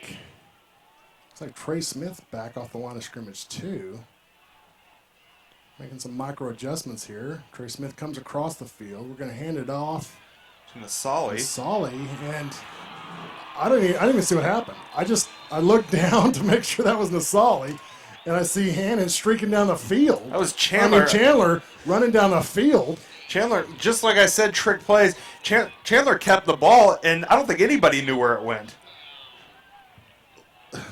I'm not even sure what to say there. That was gorgeous. Beautiful play. Runs like a gazelle. Like I was mesmerized, like a deer in the headlights. He has advertised 4.6 40 speed, and he was showing off a little bit of that right there. 1st and 10. The ball's on the 20. Nasali up the middle. It's going to get about 5 yards the hard way. I was waiting a little bit to go ahead and call that handoff to Nasali after the last play. I've been tricked before. Fool me once, shame on me. So that's going to be second down and about 7, maybe 6. 37 on the clock. Har-Ber still leads by 14. Trey Smith across. He's going to jet sweep and be tackled for a loss. Not the result Har-Ber's looking for. Play sniffed out almost immediately. Wildcats up 21-7 with 26 seconds left. Har-Ber's going to take a timeout here. During this timeout break, the Wildcats Sports Network would like to thank Catering Unlimited and Tire Tracks for donating the audio equipment to make this broadcast possible. It means a lot to these guys to be able to play in front of a crowd and be able to show all of the hard work that they've put in this offseason and in prep for this week to the game to their family, friends, people who couldn't make it tonight. Very big deal for these guys. Huge shout out to our sponsors. So 26 seconds left to go in the first half. 3rd down and 11. The ball's on the 21-yard line. What's Coach Wood drawing up in that timeout, Blake? I honestly have no idea here. I think I called it pretty well earlier coming out of that last timeout, but it's anybody's guess here, really. We're definitely probably going to see a pass here. I know I said definitely, probably. Definitely can't. We have about 26 seconds left, and they still have a timeout. So probably saving that timeout if they need to make a last-second adjustment before halftime here. But definitely not trying to go quietly into halftime and trying to extend the lead. So Chandler back off the line of scrimmage. He's going to take the snap, drop back. He's looking to the right. And that is going to be incomplete, almost intercepted. So that is going to bring up 4th down and almost 11. Still 20 seconds left on the clock here. Wildcats up 21-7 over the Kansas City Rockhurst Hawklets. Ball sets on the 21-yard line. Chandler back at shotgun. Twin split left, twin split to the right, single set back. Chandler drops back, throws across the middle to Hannon, and it is complete for a touchdown. Hannon, it's the Hannon show. Great completion. He's running up the gut, pounding out yards. Now he's going to streak across the middle for a completion. Har-Ber strikes again against Missouri's one of the best teams in the state. And they're going to tack on 6 more points, maybe even 7 more points going into halftime. Yeah, beautifully thrown ball there, and Hannon really showed some great range going up to catch that ball. Secured it. There was a guy right in front of him. He just had to out-jump him and then ensure that he brought the ball to his chest, and he ended up doing that. So the kick is good. So that gives Har-Ber 28 points with 14 seconds left to go in the first half. Har-Ber leads 28-7 over the Kansas City Rockhurst Hawklets. Yeah, great offensive possession there. Exactly what you're looking for going into halftime. Carry that momentum in, up by 21 points. There's going to be a lot of talk about halftime, about not going away, not thinking that you have the game wrapped up, and not losing that momentum that you've gained the entire first half. You want to carry that and come out at halftime like the score's still 0-0, and then the fun starts. So the message basically is stay on the gas pedal. Yes, you have to play to win regardless of how much you're up by. Unless you're in a very extreme scenario where for some reason you're up by 40 or 50 points at halftime, there's no reason that you let off the gas, that you give up that momentum. Because you have to play to win. You can't play not to lose. So Har-Ber lines up for kickoff. Ball's on the 40. 14 seconds left to go in the half. Kansas City has their work cut out for them in the second half. Yeah, very important here that we maintain good coverage down the field and keep this from turning into something large. Deep kick. It's going to be fielded about the 5-yard line. Lanes filled, and I think all but one person was on the tackle on the 20. Somebody delivered a pop there, too. Want to make his presence known on special teams. Wish could have gotten a number on that. That's exactly what the guy carrying the ball said. So with 6 seconds left to go on the first half, Kansas City has probably enough for one play. Yeah, 6 seconds here. We're going to probably see how far this quarterback for Rockhurst can throw. Either that or a conservative play call to try to get into halftime and regroup. Try to get these guys some rest and hopefully execute differently for them. So Kansas City comes to the line of scrimmage. It's like they fumble the football. Then the clock is going to run out, and Har-Ber's going to get the ball. But I think the time might have ran out. We're going to plead our case. Kansas City is sprinting to the locker room. They don't want any more of Har-Ber this half. They were going to guarantee that the refs couldn't call him back out onto the field. All of the Kansas City coaches were like, run as fast as you can towards our locker room. Very good lead for the Wildcats, up 28-7 over Kansas City Rockhurst Hawklets here. So we're going to take a quick break, and when we come back, we'll have the Har-Ber Wildcats band and I believe some performances by the Silver Stars. We'll be back. Hi, I'm Susie Everett. Here at Everett Chrysler Dodge Jeep Ram, family-owned, customer-friendly is more than just a slogan. We're dedicated to giving you the best car buying experience you've ever had. We really do want what's best for our customers, and it shows in everything we do. So come see us for a better way to buy Motor Trend's Truck of the Year, the Ram 1500. Family-owned, customer-friendly, Everett Chrysler Dodge Jeep Ram in Springdale. Do you need new tires? Do you want a price match guarantee? Do you want to wait in a newly renovated waiting room? Do you want tire services at any time with no appointment? Then Tire Tracks is the place for you. With our price match guarantee and the largest inventory of new and used tires in the area, we have tires for every budget. Tire Tracks, Northwest Arkansas's largest independent tire dealer. Hi, I'm Susie Everett with Everett Chevrolet. You've heard me say we have a better way to buy your new Chevy. If you've not been here to find out what that means, I want to invite you to come see us. You'll love the way we do business. And you can shop our great selection of the North American Truck of the Year, the Chevy Silverado, with the best V8 fuel economy of any full-size truck. Family-owned, customer-friendly, Everett Chevrolet in Springdale, I-49 at Elm Springs Road.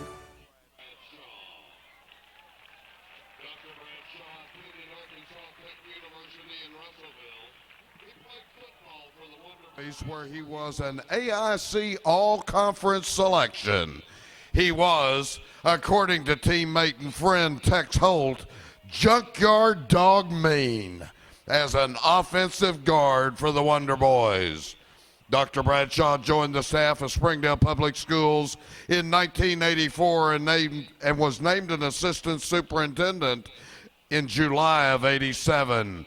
During his time with his district, he helped design and oversee construction of 16 new schools, including Har-Ber High School.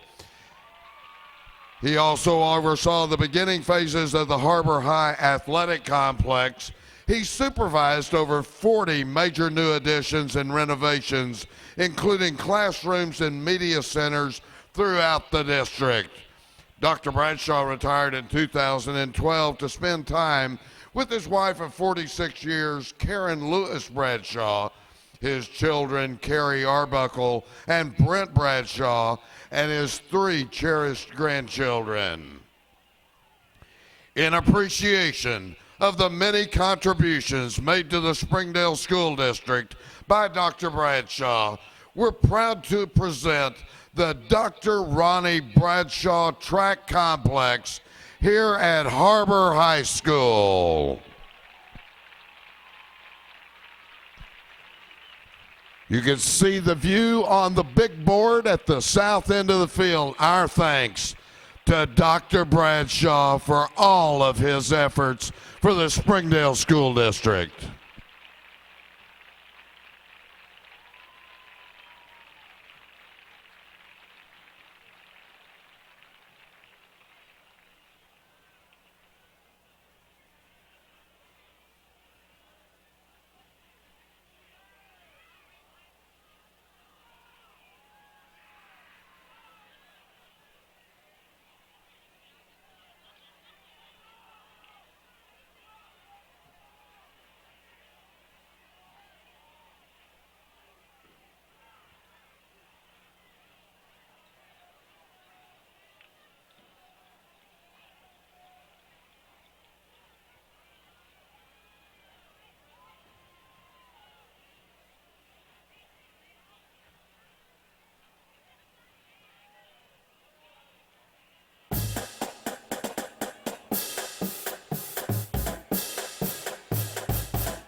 For your halftime entertainment, please welcome to the field the Har-Ber High School Silver Stars. The Silver Stars are led onto the field tonight by Junior Lieutenant Matty Bortz, Junior Lieutenant Elise Lindsay, Senior Lieutenant Kayla Main, First Lieutenant Skylar Mounts, and Captain Sydney Steele. In honor of September 11th, the Silver Stars will be performing a patriotic streamer routine to America.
Springdale Har-Ber High School Silver Stars. The Silver Stars are coached by Ms. Lindsay Smith. They would like to thank Kinax Construction for sponsoring their performance this evening.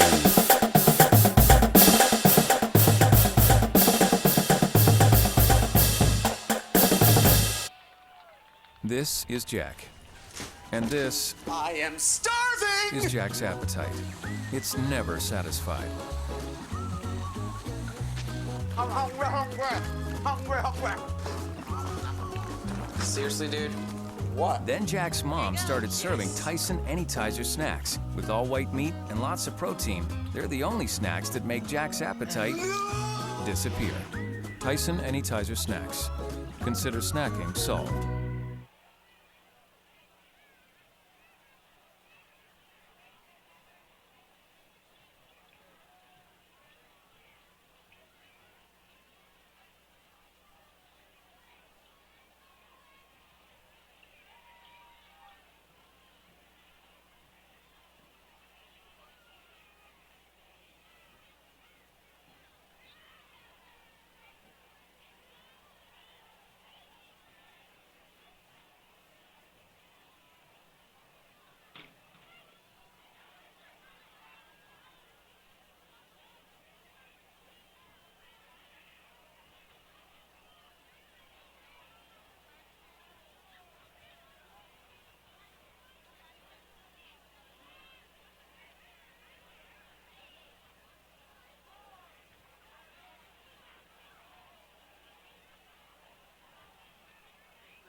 Ladies and gentlemen, please welcome to the field the Springdale Har-Ber High School Wildcat Marching Band. The band is under the direction of Jeremy Ford, C.J. Morris, Chris Church, Omar Alonzo, and April Shelby, and is led on the field by drum majors Madison McKim, Emily Potts, and Taylor Johnson. Our color guard is coordinated by Danny Darrow. This year's marching production is entitled The Planets, a composition by renowned composer Gustav Holst, completed in 1914. This famous piece portrays Roman gods borrowed from the Greek mythology. Tonight, we will perform all of our first segment, Mars, the Bringer of War. And now, taking pride in excellence, the Springdale Har-Ber High School Wildcat Marching Band.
Do you need new tires?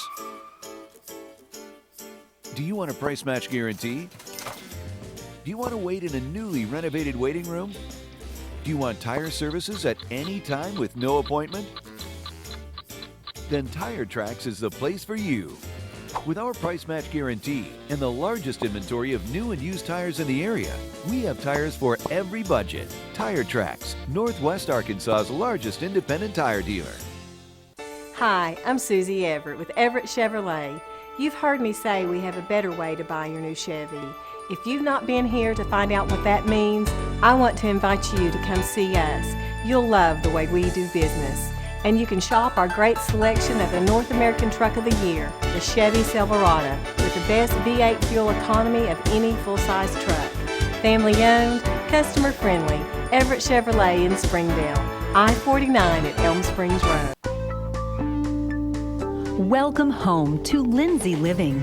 From value-packed basic apartments with appliances and washers and dryers to resort-style apartment living on golf courses with fabulous amenities, you'll love where you live and play.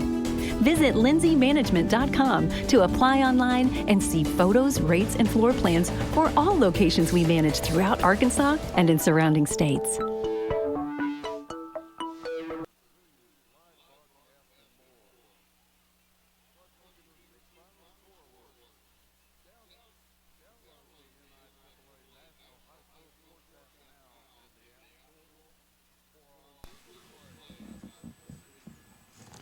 Welcome back to Har-Ber Wildcat Stadium. We got about 4 minutes left to go in the halftime. With us is Coach Patrick Scott and Blake as we finish out the halftime. Yeah, so Coach Scott, we talked a little bit last week about some of the stuff that happened in the first half of last game. Talk to us a little bit about the theme of this week and why it's different from last week.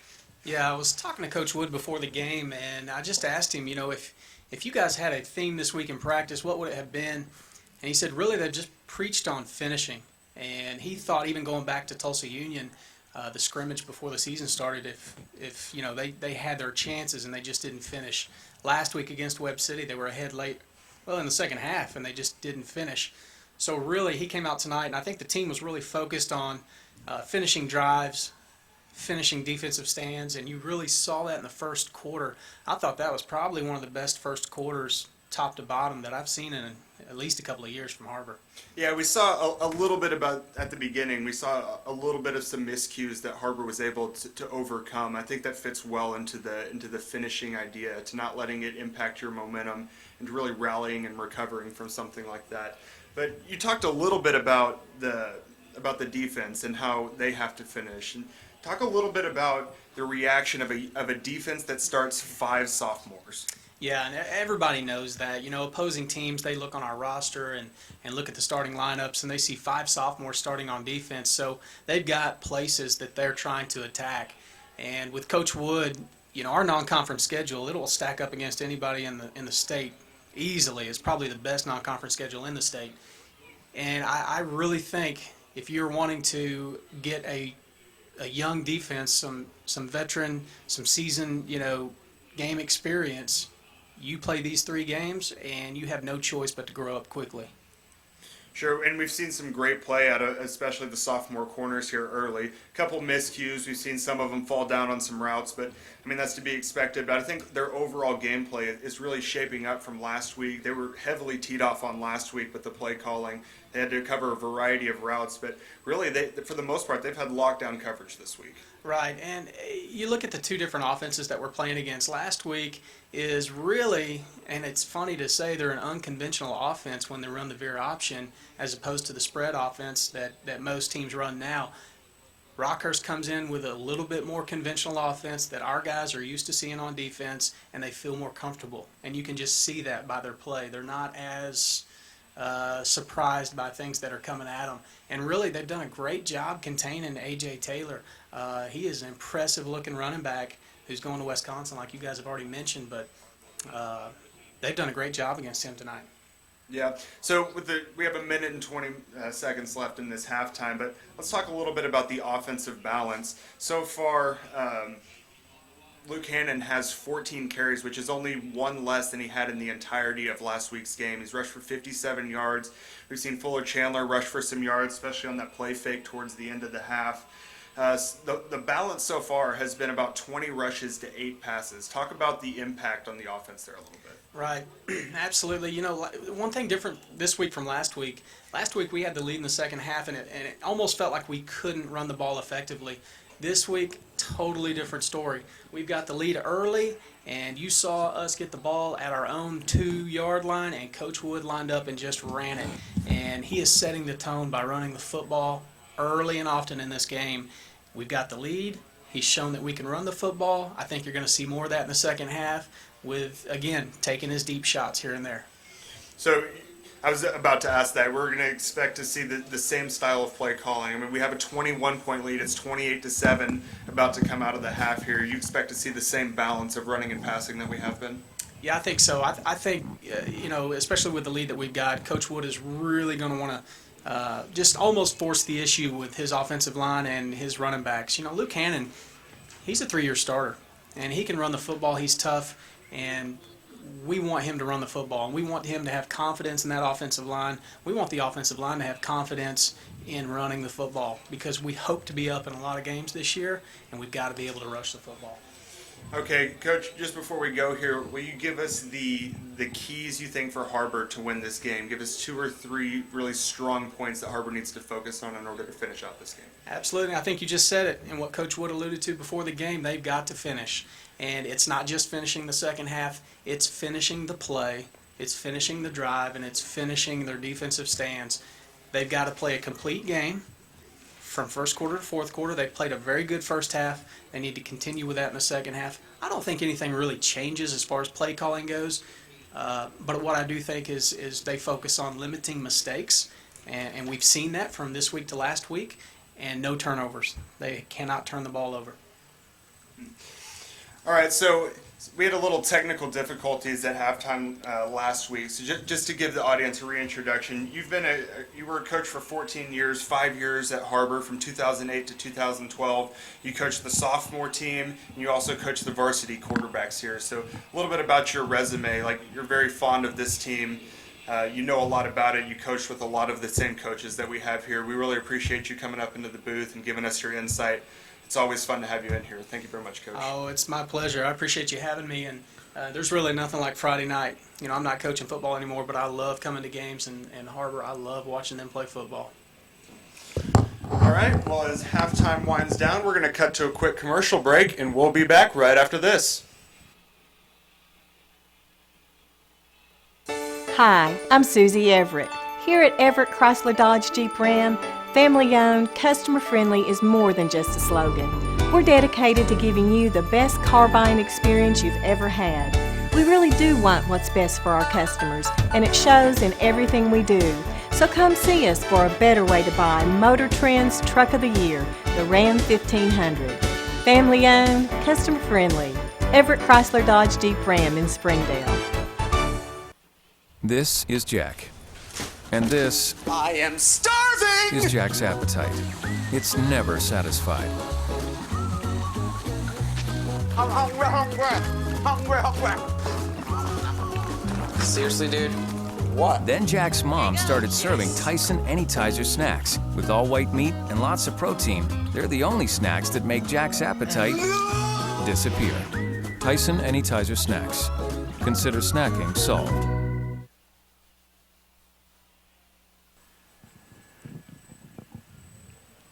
Welcome back to Har-Ber Wildcat Stadium as we prepare for kickoff to start the second half of our game against Kansas City Rockhurst. Blake, take us through what to expect for the second half. I hope it's a lot like the first half. Yeah, like we talked a little bit at halftime, we should expect to see the same kind of play calling here out of Har-Ber. If it's not broken, don't fix it. We're seeing guys that really are starting to settle into roles. We have Blackston with 2 touchdown catches, Trey Smith, touchdown catch. I mean, and then down close to the end of the half there, Luke Hannon with his touchdown catch. Just all over the place. Guys that are really falling into their roles, that are doing very well at their jobs.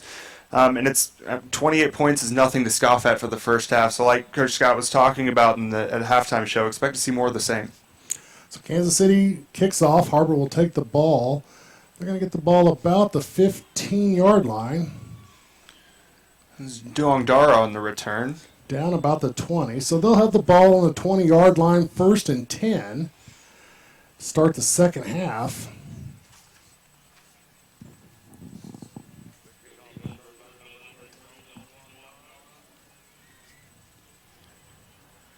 And like we were talking about during halftime, expect the intensity to be the exact same as when we left the half. We saw the intensity against Webb City. When they came out at halftime, they were very intense. It started to wane a little bit. I think the key to this game is going to be, like we were also talking about, finishing, maintaining that intensity, maintaining the execution, and not getting sloppy. But play calling the same, shots downfield, run the football. Here we go. Chandler takes the ball, hands off Trey Smith around the right-hand side. He's going to pick up about 3 yards on the carry on the jet sweep. Second down and about 7. Ball sits on the 23-yard line. Really not a whole lot of rush here. Just get the call in from the sideline. We got a fresh quarter to work with. Execution's the most important point here, not speed. So Trey Smith split to the left. One split to the right, single setback. Hands it off to Hannon up the middle. Run the right-hand side. The ball is on the ground, and Kansas City looks like they're going to recover it. The exact miscue that Har-Ber needs to avoid going into the second half here. We can't be fumbling the football. We can't be costing ourselves penalties. A lot of stress here put on the defense to defend a short field, but if they can keep the intensity up, they have the talent to be up to this task. So 11:13 on the clock. Har-Ber got the ball to start the second half and immediately turns it over on a fumble. So it'll be 1st down and 10. The ball's on the 26-yard line for Kansas City. So Kansas City under center, 2 split left, single setback, 1 split to the right. A.J. Taylor's your single setback. He's going to fake the handoff, rolls it out to Taylor, who's incomplete on the pass. The same little pass that they scored on down there where they'll fake the toss or fake the handoff and then hit the same guy they faked to. The defense is having a tough time covering that back out of the backfield on the backside there. So 11:07 as the clock stops on the incomplete, 2nd down and 10. The ball is on the 26-yard line.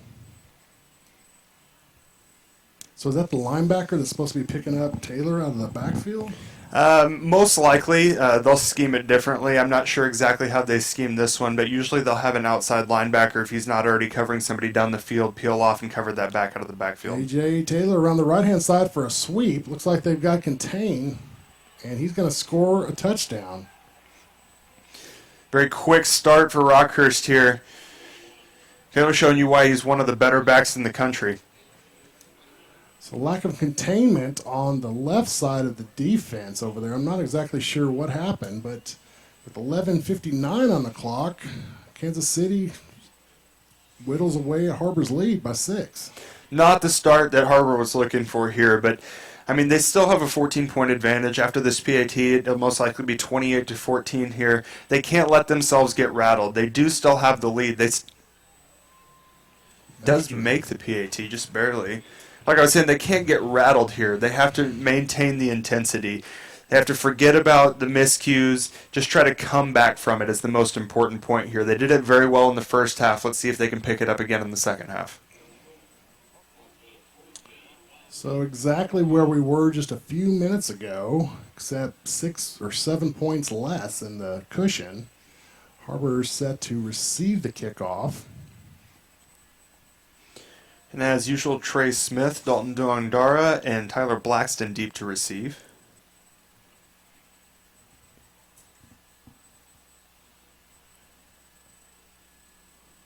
With 10:59 in the third quarter left, Har-Ber Wildcats 28, Kansas City Hawklets 14. Going to set the ball up on the left hash mark on the 40-yard line as they prepare for kickoff.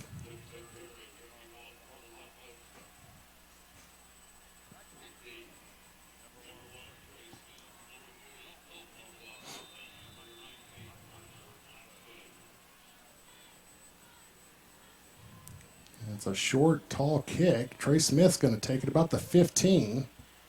He's going to weave around to the left-hand side. He's still shaking bacon for about a 5-yard gain. 7-yard gain, excuse me. Had a little bit of room there. So they're going to give him the ball about the 24.5-yard line. Let's call it the 24-yard line. 1st and 10 for Har-Ber. Like we talked about earlier, the mistakes are in the past. They just have to keep executing like they did for the most of the first half. This is a very good offense that started to get into a rhythm. Just falling back into that rhythm should be their focus now. So Chandler back in shotgun, takes the snap, throws quick pass to the right-hand side.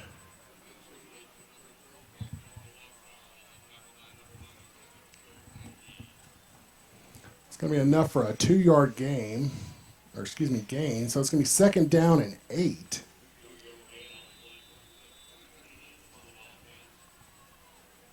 A little bit more conservative passing here. We're starting to see an even balance on both sides of the ball. With play calling back and forth between the run. Luke Hannon on the carry up the middle. It's like a 5 or 6 yard game.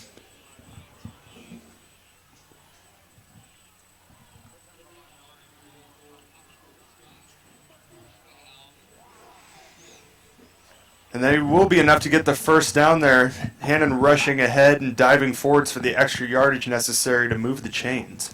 So 1st and 10, the ball's on the 35-yard line. 10 minutes, 8 seconds, 6 seconds on the clock. Gonna sweep to the right-hand side. Hannon's going to fight for about 7 yards on the carry. A little bit of hokey pokey there. Left hand, shake it all about. 9:47 on the clock. I think the words you were looking for there is he's elusive.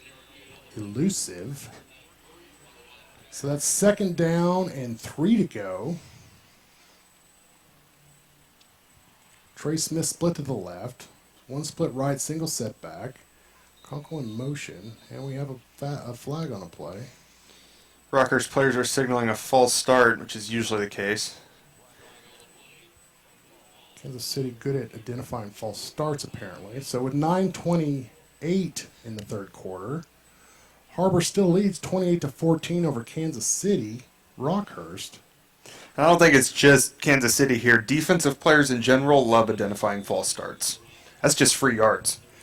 2nd down and 8 for Har-Ber.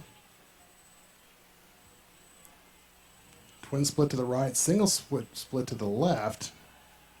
Screenplay to nobody.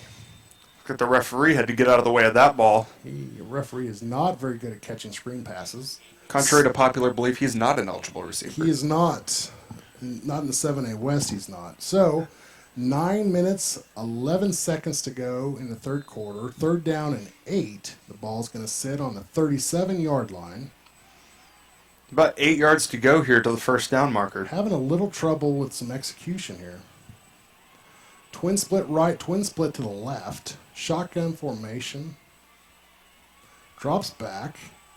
Another screen pass. And he's got enough for a first down. Excellent screenplay there. The defensive lineman for Rockhurst did not sense that screen, and they came barreling down the field, which just opened up that space for the screenplay to develop. Also, great blocking downfield by the offensive line. So Kunkel on the play picks up a great little screen pass. Picks up 1st and 10. The ball's going to be on the 47-yard line. 8:56 on the clock as it continues to roll. Har-Ber 28, Kansas City 14. Beginning of this 3rd quarter.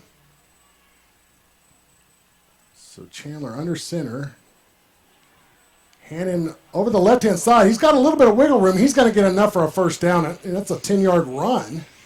If he keeps running like this, he's on pace to break 100 yards this game, maybe even more. Those past 2 runs have been nice, hefty 7+ yard runs, and almost 10 yards there. Definitely 10 yards there on that carry.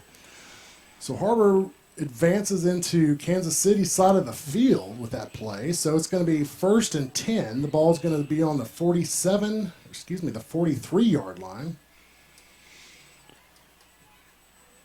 I formation. Nasali back in the backfield. Nasali gets the ball. He's going to fight for 5. And he might, depending on the spot, get 6. Also just a really good power back here. Kind of offsets the workload that they give to Hannon. And it's always nice when you have a back that you can guarantee will get at least 3 yards, in that case 6 yards, on just a big, strong power carry. So Tyler Blackston coming into the huddle. Are we going to see a Tyler Blackston pass play? With the amount of targets that he gets, it's not unlikely. He's just a good, big slot receiver that really defenses should be scared of. 7:45 on the clock. It continues to click. 2nd down and 5. Trey Smith split to the right. I formation. Drops back. Throws it deep. And he is wide open for a touchdown. Har-Ber, Trey Smith. Beautiful pass play. 45 yards on the pass. I knew it was going to be a pass play. We just didn't know which weapon Coach Wood was going to use. And then Fuller Chandler delivered just another first-class package right on the money there to Trey Smith, who caught it in stride. He can't miss today. He's got 11 completions out of his 15 throws for 205 yards and 5 touchdowns throughout this game. So Har-Ber lines up for the extra point. Snap is good. The kick is up. The kick is good. So with 7 minutes and 32 seconds into the third quarter, left in the third quarter, Har-Ber Wildcats 35, Kansas City 14. We're going to take a quick break as Kansas City figures out a solution for Har-Ber's offense. We'll be back right after this. This is Jack. And this I am starving! is Jack's appetite. It's never satisfied. I'm hungry, hungry. Seriously, dude? What? Then Jack's mom started serving Tyson Anytizer snacks. With all white meat and lots of protein, they're the only snacks that make Jack's appetite disappear. Tyson Anytizer snacks. Consider snacking solved. Welcome back to Har-Ber Wildcat Stadium. 7:32 on the clock as Har-Ber prepares for kickoff after a beautiful pass play to Trey Smith. Har-Ber 35, Kansas City Hawklets 14. Exactly what Har-Ber's offense needed. And you saw them start to develop that rhythm again where they got into that running groove where they were chipping away in very large chunks with the running game, and then just a beautifully thrown strike to Trey Smith at the very end of that. Really caught him sleeping there in the secondary. Caught me sleeping. I was admiring the run plays. So deep kick for a touchback. So that's going to bring Kansas City out to the 20-yard line. And the Kansas City Hawklets will have their work cut out for them as they will have 80 yards of a very stiff Har-Ber defense so far tonight. So a few games from around the 7A West, some scores. At halftime, looks like Bentonville 14 over Valor, Colorado 10. Fort Smith Southside trails Greenwood 17-28.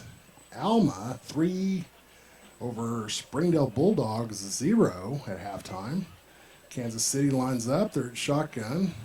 Bobbles the snap.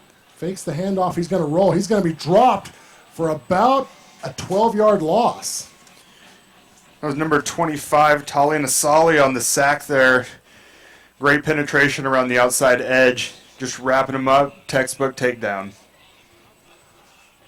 So Kansas City, 2nd down and a bus ride. 7 minutes, 5 seconds to go on the clock.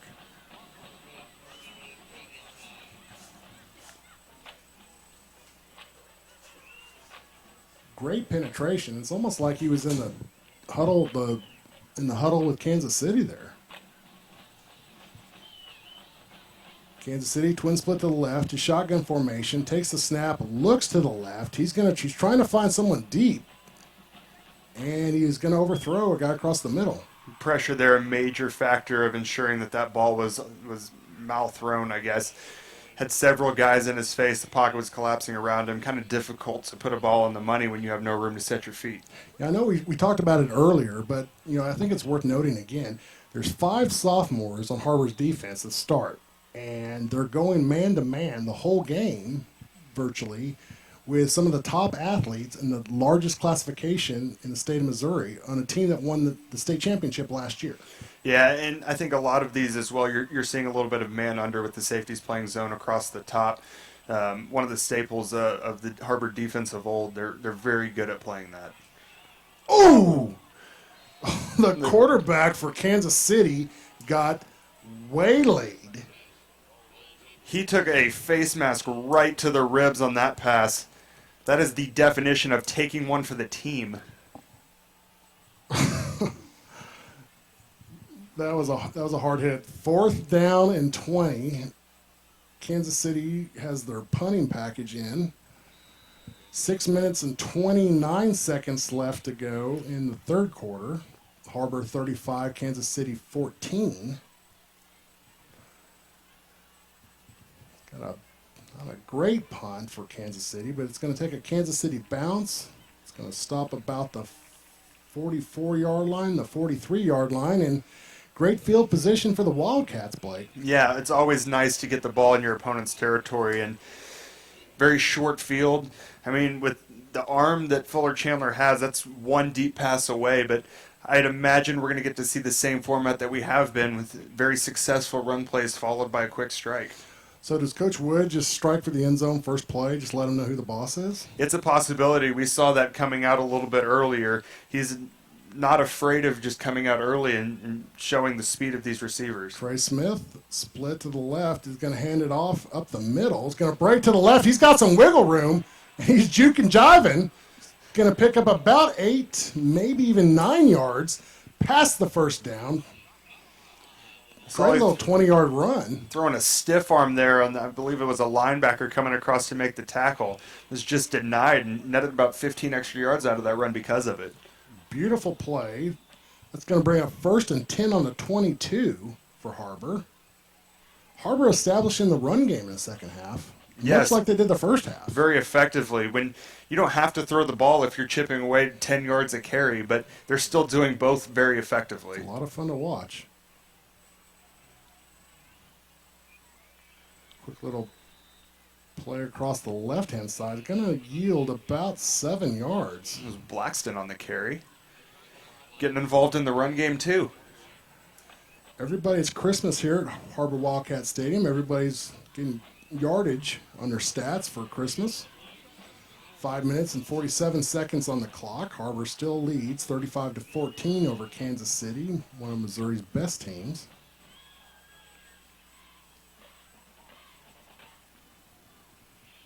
Second down and 4. Ball's on the 16-yard line. Chandler under center, I formation. Solly has the ball. Is going to take it over to the left, run over about 2 Kansas City Rockhurst Hawklets, and he's going to get enough for a first down and crosses over the 10-yard line. Solly just went straight over the defender. If you don't want to go left and don't want to go right, go through someone. Quickest point between point A and point B is a straight line. It is. Solly paying attention in geometry class, apparently, so as is Blake. So it's going to be 1st and goal for Har-Ber. 5:12 on the clock as it continues to roll. Chandler under center. Trey Smith down here, split to the right.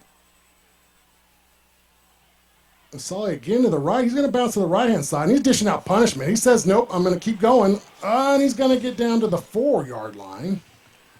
So a great little 6-yard run.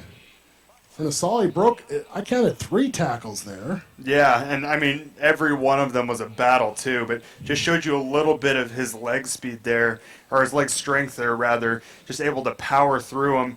I mean, barely any arms other than to just pump his arms and keep running.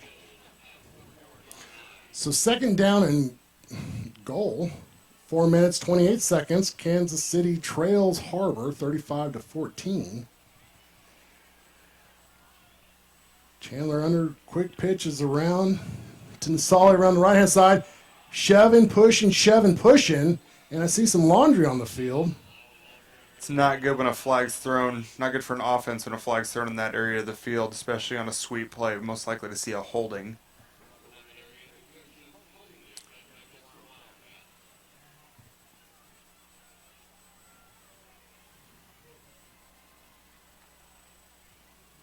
Wait for the signal. We do have holding from Har-Ber. So that is going the opposite direction of our intended goal. So that's going to bring up, we got second down, 2nd and 13 now with 4:13 on the clock. The ball is on the 13-yard line. The score is still Har-Ber 35, Kansas City Rockhurst 14 at the moment, but Har-Ber really knocking on the door right here to try to put up some more points.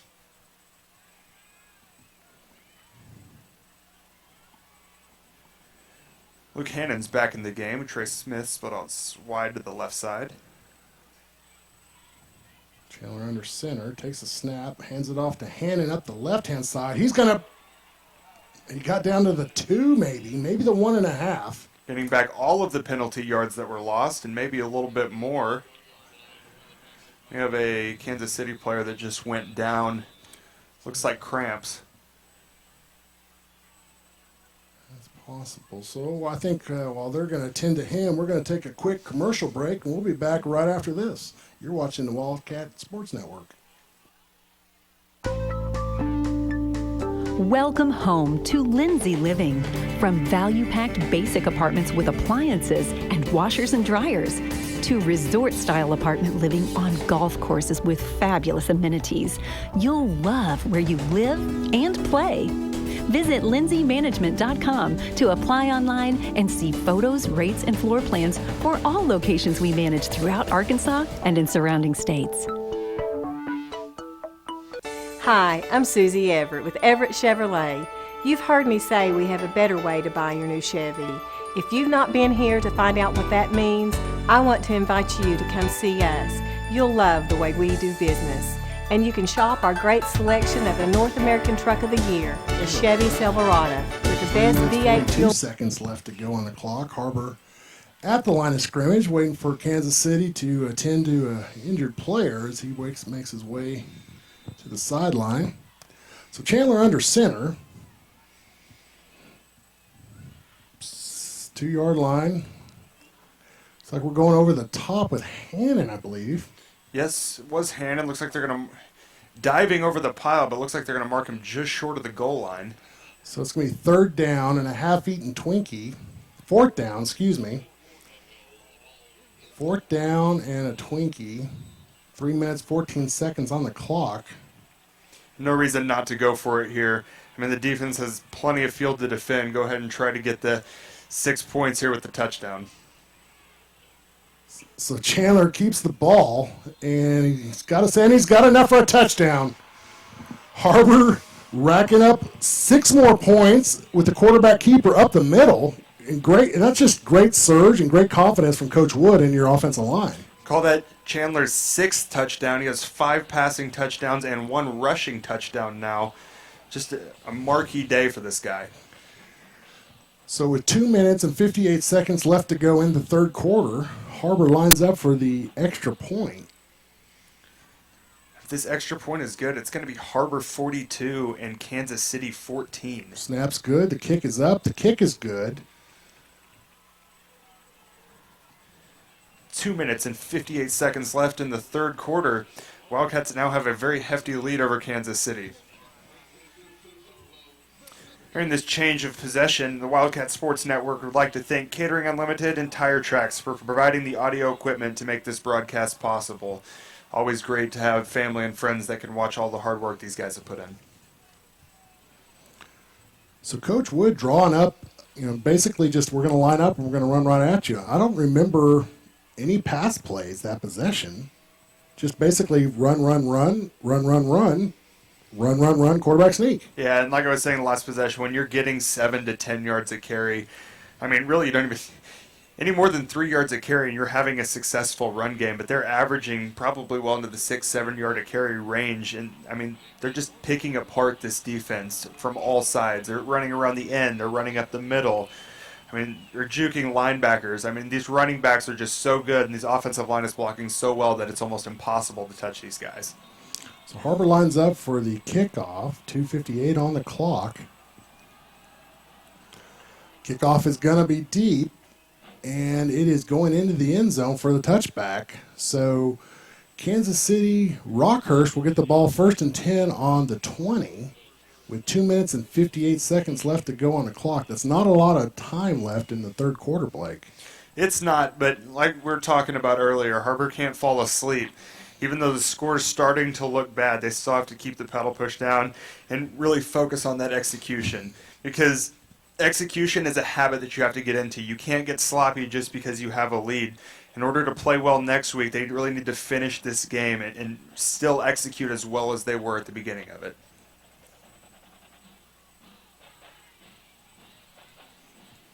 So A.J. Taylor around the left-hand side, he's going to get enough for the first down plus about 10 more.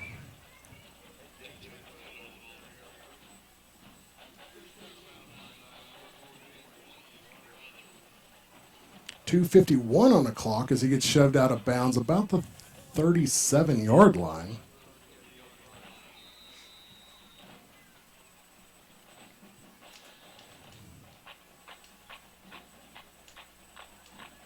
Har-Ber's defense gets up to the line quickly.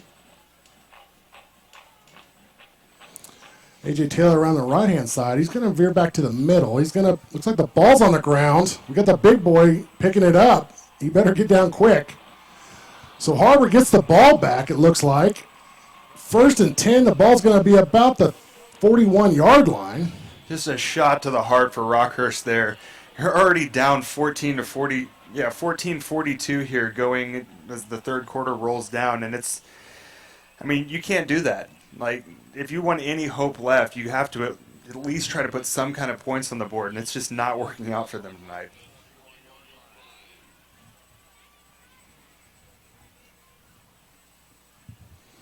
So Kansas City, Har-Ber 1st and 10 with 2:40 on the clock. Look for a quick shot here down the field. Trey Smith split to the left. Drops back, sees Blackston to the right. He's wide open. He's got enough for a touchdown. Tyler Blackston, touchdown.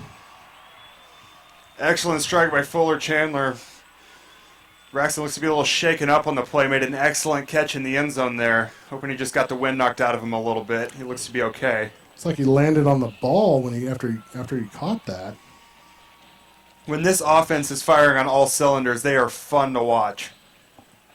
Quick strike from Coach Wood's Har-Ber Wildcat offense with 2 minutes 33 on the clock, 48 to Kansas City's 14 as they line up for the extra point. Fuller Chandler now 12 for 16 with 246 yards passing and 6 passing touchdowns.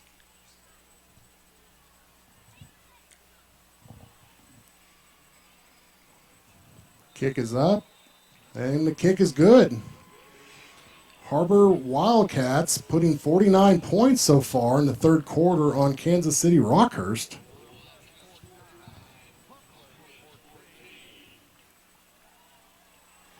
And with that, Har-Ber's now up by 35 points, so the mercy rule should go into effect as we roll down closer to the fourth quarter here.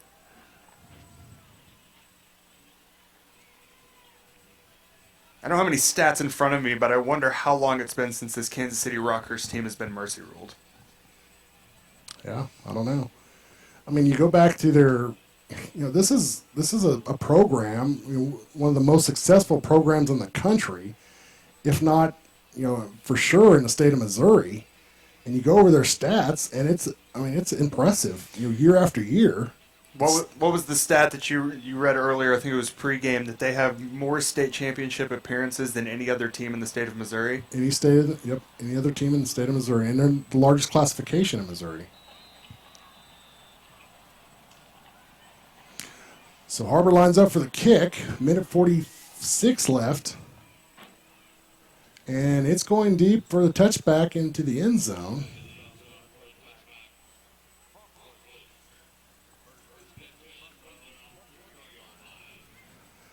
So with a minute 30, as it continues to click off here in the third quarter, Kansas City's going to have the ball on 1st and 10 on the 20. Kansas City struggling with a solution to the Har-Ber Wildcats, offensively and defensively. And you'll see it in games like this, as the score starts to get stretched out, you'll see one team just completely lose heart, and the other team eventually, before they put their subs in, will just kind of start coasting. really, like I talked about earlier, you have to maintain the execution, ensure that that's there until it's garbage time towards the end where you're starting to roll in, any guys that you want to see get playing time potentially that are going to get playing time in the future. You have to maintain that level of intensity and that level of execution that basically won you the football game. Looks like we have an adjustment on the play clock here.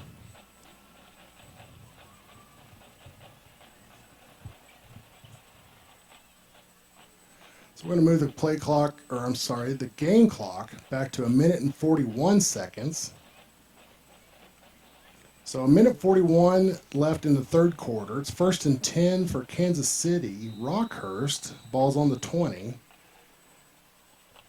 Twin split to the left, single to the right, single setback. Quarterback and shotgun drops back, throws to the left, completed for enough for a first down plus about 4 more, or maybe even 5 more, depending on the spot. And it does look like Kansas City has subbed in a new quarterback here. It'll be number 10, the sophomore Derek Green. So Derek Green, the youngest son of Trent Green, the former quarterback for the Kansas City Chiefs. Always great to get sophomores experience, especially a guy that you could possibly see starting for your program in the future. Critical varsity reps and ensuring his development.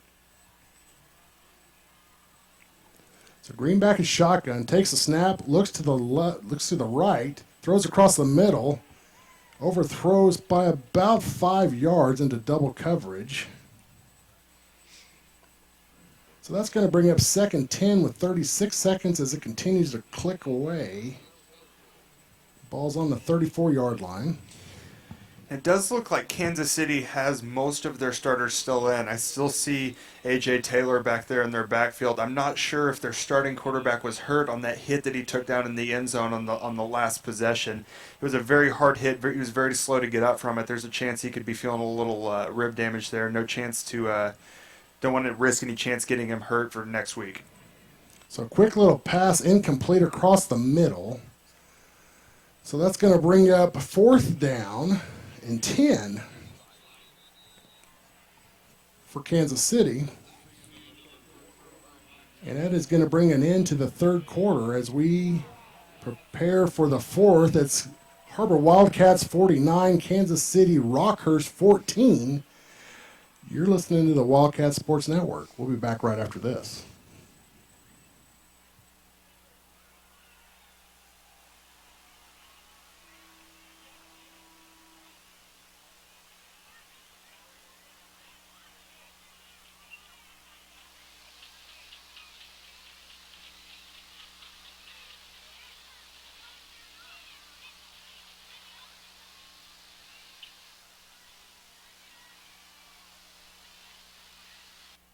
Hi, I'm Susie Everett with Everett Chevrolet.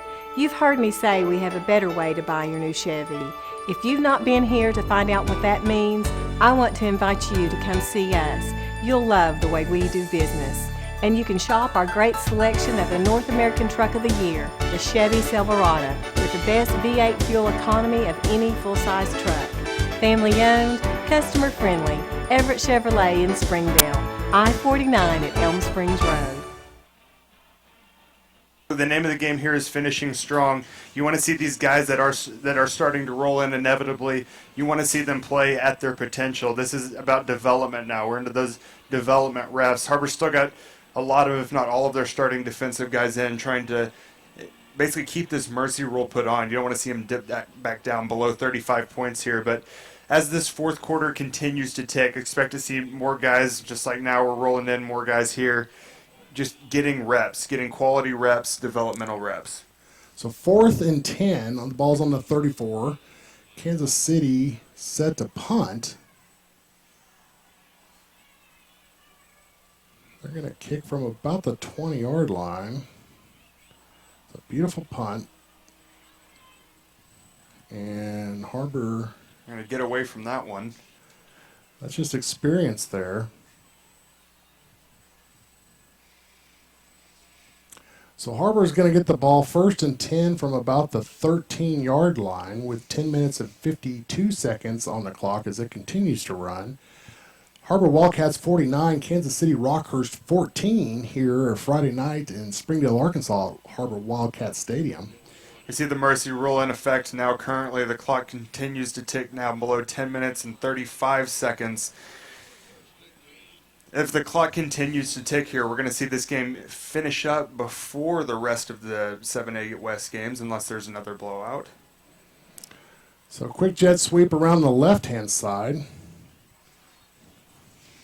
Seeing a new group of guys here on the offense. Number 20, Matt Thomas on the play, on the carry, excuse me.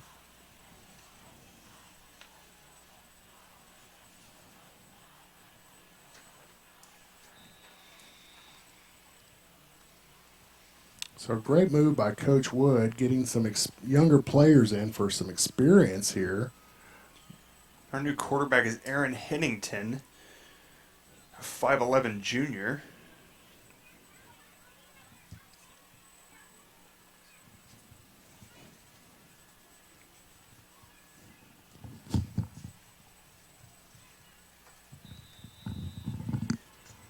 So 9:33 on the clock as it quickly continues to dwindle here in the fourth quarter, 49-14 over the Kansas City Rockhurst Hawklets. Hennington in shotgun. Looks like we have a flag on the play. Offsides on Har-Ber. Lining up then. Just a little bit of young players learning how to play in the 7A West at under the lights. It's a lot of pressure. Yeah, and you'll see that a lot. Like at practice, obviously you focus on your starters for the most part. And when you focus on the guys a little further down in the depth chart, it's more about development. So they don't have the same cohesiveness as a unit than the starters do. Screen play to the right-hand side. Beautiful patience by Hennington. He's going to get back to about the 13-yard line. Clock continues to roll now, down under 9 minutes. Wildcats still up 49-14 over the Hawklets.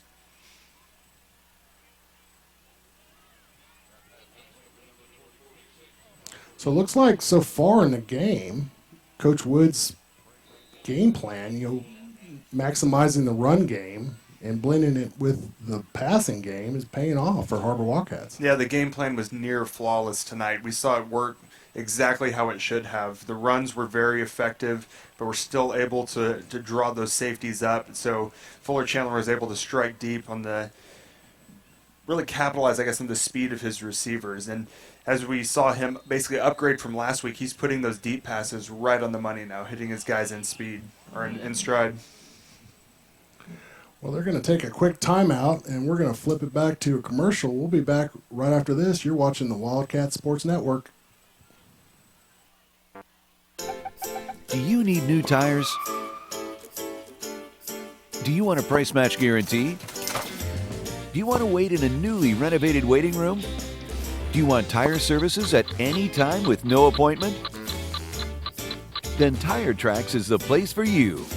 With our price match guarantee and the largest inventory of new and used tires in the area, we have tires for every budget. Tire Tracks, Northwest Arkansas's largest independent tire dealer. Welcome back to Wildcat Stadium, 8:18 on the clock. It's like Hennington back at shotgun. And looks like got everybody on the line of scrimmage here. We're going to kick the ball, and it's going to be blocked. Oh, no. And Kansas City is going to recover the punt blocked for a touchdown. And that is just, that's young players learning how to play in the big lights. That's going to happen. Yeah, a few more miscues here. Going back to talking about the cohesiveness of the unit, it's just not quite there. You got some guys that might not necessarily have played next to each other for very many reps, and so you're not going to see that same level of gel that you would expect from your starters. So Kansas City lines up for the extra point.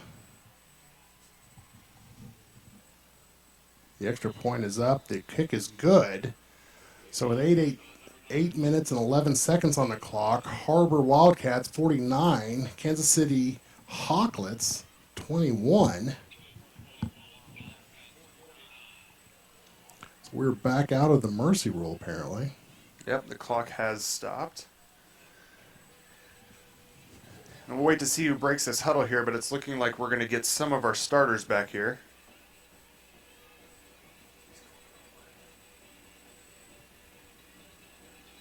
We'll figure out which end of the field we're on. So for 49 points on the board for Har-Ber, the offensive line doing a phenomenal job this week.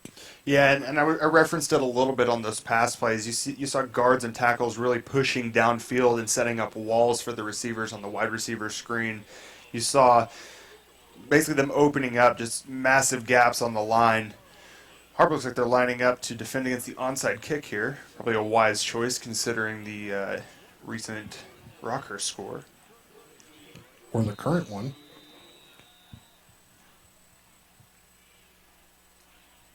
And it is an onside kick. And Trey Smith taking one for the team, it looks like. There's a flag. Like a headshot. I might call a targeting penalty here.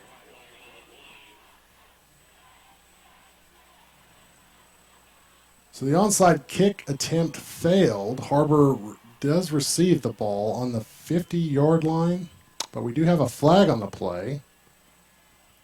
Still awaiting the call. Referee still conversing. Personal foul, Kansas City.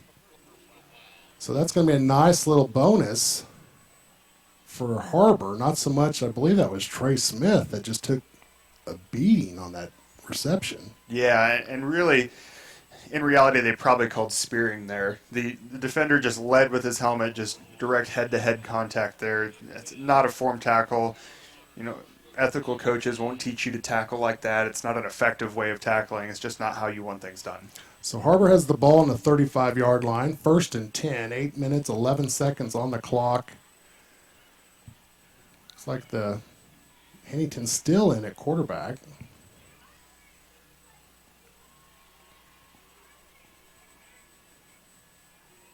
Like the refs need to make a little bit of adjustments on their side. I think Kansas City Rockhurst coaches are looking for an explanation there.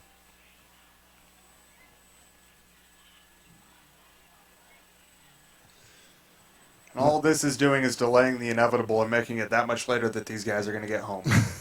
With 8 minutes, 11 on the clock. Har-Ber 49, Kansas City Rockhurst 21. And we are ready to go. 1st and 10 from the 35. Hennington takes the ball, hands off up the middle to number 15, Braden Haley for Har-Ber. So he's going to get enough for about 2 yards.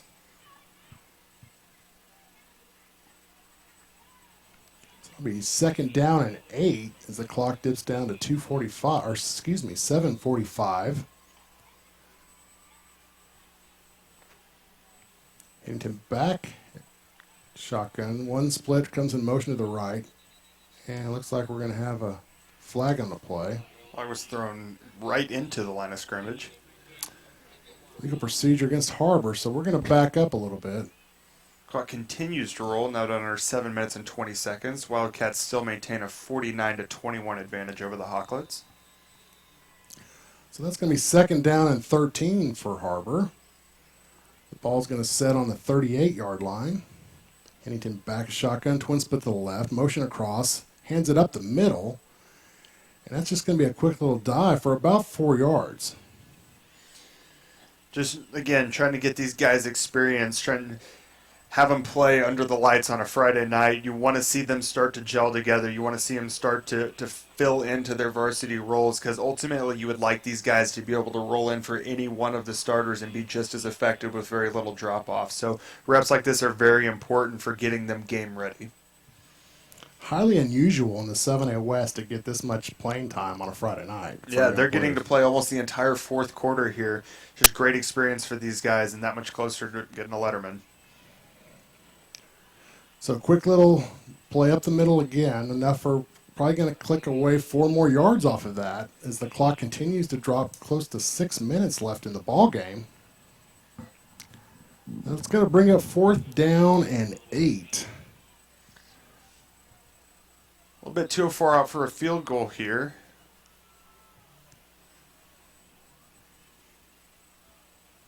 Twin split left, single split to the right.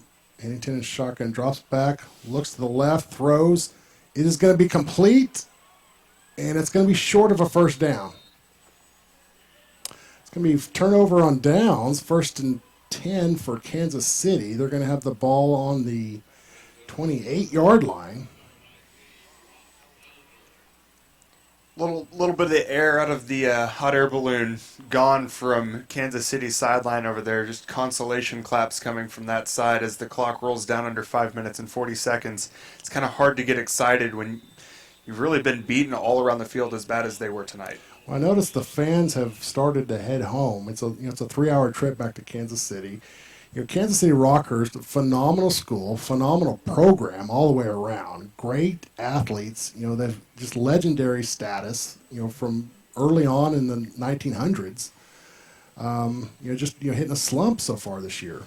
Yeah, they really had a rough go of things, and they played a gamut of very difficult teams as this season has basically commenced. They've taken a loss, I believe, to Webb City and taken another loss to Bentonville, and just playing really some of the best teams in the area, in the immediate driving distance area. And, it's to be expected that you're going to lose some of those games. You really just have to pick yourself up for the next week and, get ready to play good football like this team is capable of doing.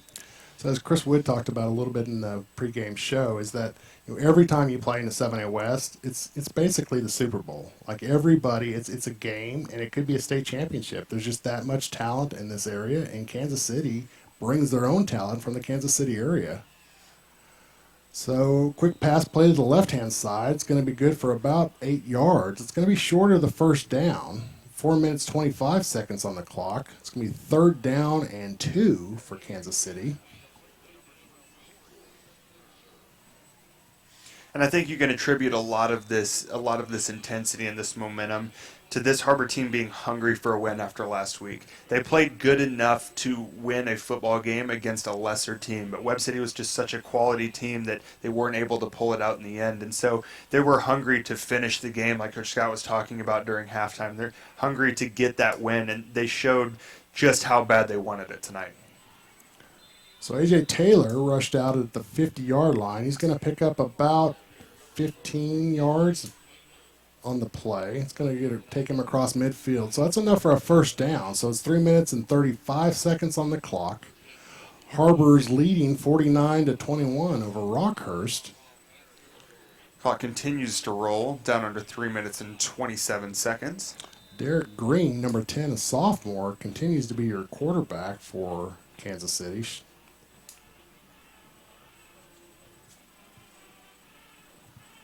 First and 10. Looks like the ball's about the 49-yard line for Rockhurst.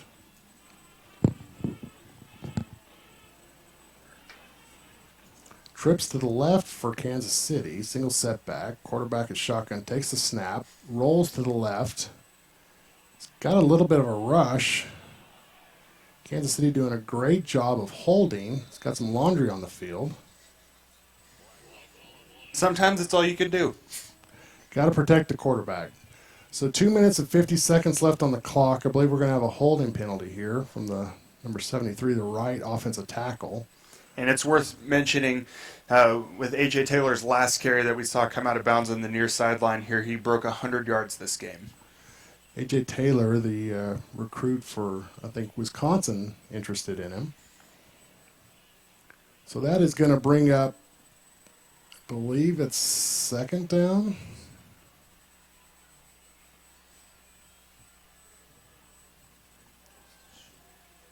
First down and 20. Holding penalty on the original line of scrimmage. Will back it up. So 1st and 20 for Kansas City. That's twin split to the left, single to the right.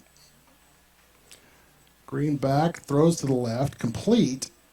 And it's going to be good for about 5 yards. So they're going to dwindle that loss down to about 2nd down and 15.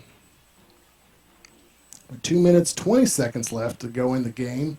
Har-Ber 49, Kansas City Rockhurst 21. And we got a bit of a time. We got some time out here, so we're going to kick it back to the commercial. You're watching the Wildcat Sports Network. We'll be back right after this. Hi, I'm Susie Everett with Everett Chevrolet. You've heard me say we have a better way to buy your new Chevy. If you've not been here to find out what that means, I want to invite you to come see us. You'll love the way we do business. And you can shop our great selection of the North American Truck of the Year, the Chevy Silverado, with the best V8 fuel economy of any full-size truck. Family owned, customer friendly, Everett Chevrolet in Springdale, I-49 at Elm Springs Road. 2 minutes, 13 left to go in the game here at Wildcat Stadium, Springdale, Arkansas. Har-Ber Wildcats 49, Kansas City Rockhurst 21, and it's, the score doesn't reflect it, but it's been a great ball game. It has been a little bit of back and forth. You've seen some pretty good changes in momentum, but for the most part, Har-Ber's offense has just been having their way with Kansas City's defense. I mean, throwing the deep balls, Fuller Chandler's been putting them right on the money, averaging 6 to 7 yards a carry basically whenever they want. Just very effective offense, and then the defense has really done their job by shutting them down. Blaze Brothers is going to get called for pass interference down here. So Green fires downfield for about 35 yards, but it's going to be incomplete with a pass interference call, defensive pass interference. So that's going to stop the clock at 2:06.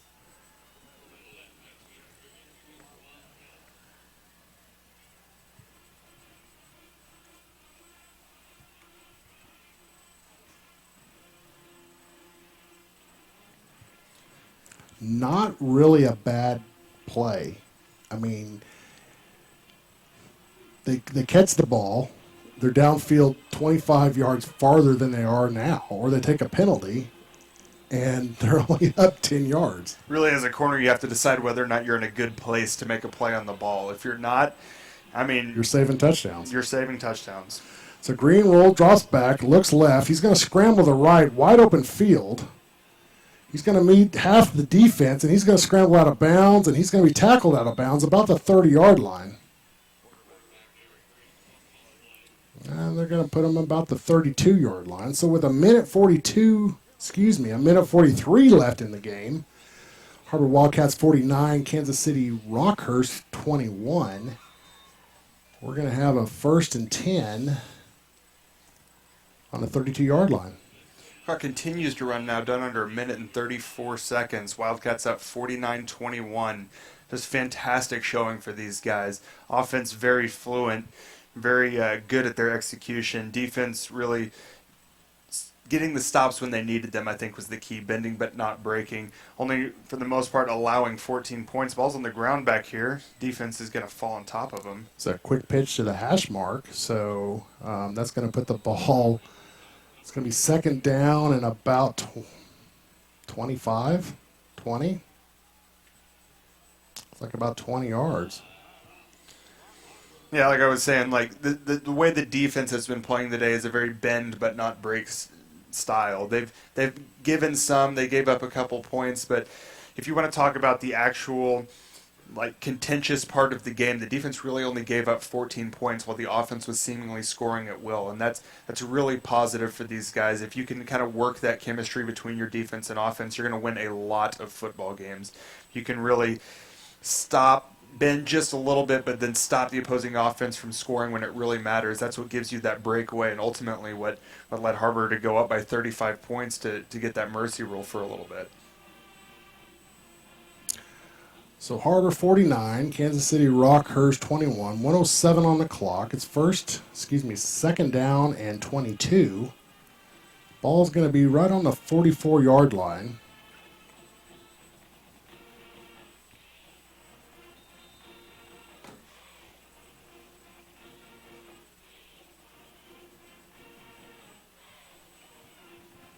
So Green takes the snap. He's gonna be pressured. He's gonna roll to the right, scramble to the left, and he's gonna be back to the line of scrimmage. It's funny, when Green runs the football, he reminds me a lot of Matt Jones. Matt Jones played at Arkansas. He he never tucked the football before he, sometimes Just a even loaf of after he bread. broke the line of scrimmage, he would carry it like he was still going to pass it as he's running it down the field, which frustrated a lot of people. But Green seems to kind of have that speed where he's able to evade people and not let them get a hand on that football that's unprotected. Yeah, you're right. I found myself looking for the line of scrimmage to see if he could still throw it, because you felt like he was going to, pull up, set up, and throw. But 54 seconds left to go into the ball game. Har-Ber doing a fantastic job putting points on the board, diversifying the playbook, getting young players into the game. I mean, I can't think of a single thing that needs to be worked on in the game. The only thing I could possibly think of right now, and I'm sure some more stuff will come to me post game, but there was a little bit of lull in momentum right at the start of the second half, where we saw basically a give of momentum by the defense and the offense, which hurt initially, but they were able to rally like they had in the first half. And I think that's the key. Like, as a team, you're going to make mistakes. You're going to have those times where it just doesn't fall your way, but rallying from that and minimizing its impact is the key to winning football games. So Green drops back, looks to the left. He's going to get a lot of pressure. He's going to throw deep. He's got a man open, but he's overthrown. So that's going to bring up fourth down and 18. Ball's on the 40-yard line. They're Clock rolls almost down under 38 seconds now. certain to go for it here. 36, 35. It's going to be close if we're going to meet the play clock. 24, and there it goes. They will have to snap the ball again before the play clock expires. Maybe give some of these backup guys one rep to see if they can hit the end zone in a clutch situation. So Kansas City lines up, trips to the right, single setback. Green back is shotgun, drops back, looks to the right, and gets, that was almost a completion, goes up and gets leveled. Blaze Brothers there showing a little bit of his range and his closing speed, taking the legs out from under that receiver. So tonight's ball game is over. Har-Ber Wildcats hanging 49 points on Kansas City Rockhurst 14. Blake, that's 21, excuse me. Quite a ball game for Har-Ber Wildcats. Absolutely. And it basically would have been 14 points had they not had that blocked punt down there that was recovered for a touchdown. Like I was talking about earlier, those 14 points were really the only, we'll just call them bend points that the defense gave up, where the offense was seemingly scoring at will. Great showing by the offense here.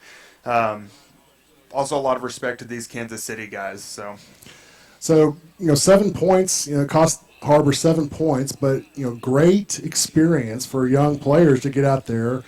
And you don't normally get that kind of a playing time on a Friday night in the 7A West. Matter of fact, it's very unheard of to get playing time in the 7A West. Usually you're fighting for your life every single second, every single inch when you're playing, because every single team in this conference is a state contender. Absolutely.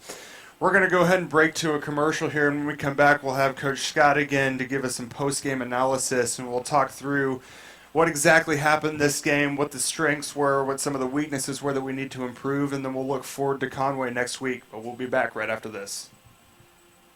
Hi, I'm Susie Everett. Here at Everett Chrysler Dodge Jeep Ram, family-owned, customer-friendly is more than just a slogan. We're dedicated to giving you the best car buying experience you've ever had. We really do want what's best for our customers, and it shows in everything we do. So come see us for a better way to buy Motor Trend's Truck of the Year, the Ram 1500. Family-owned, customer-friendly, Everett Chrysler Dodge Jeep Ram in Springdale.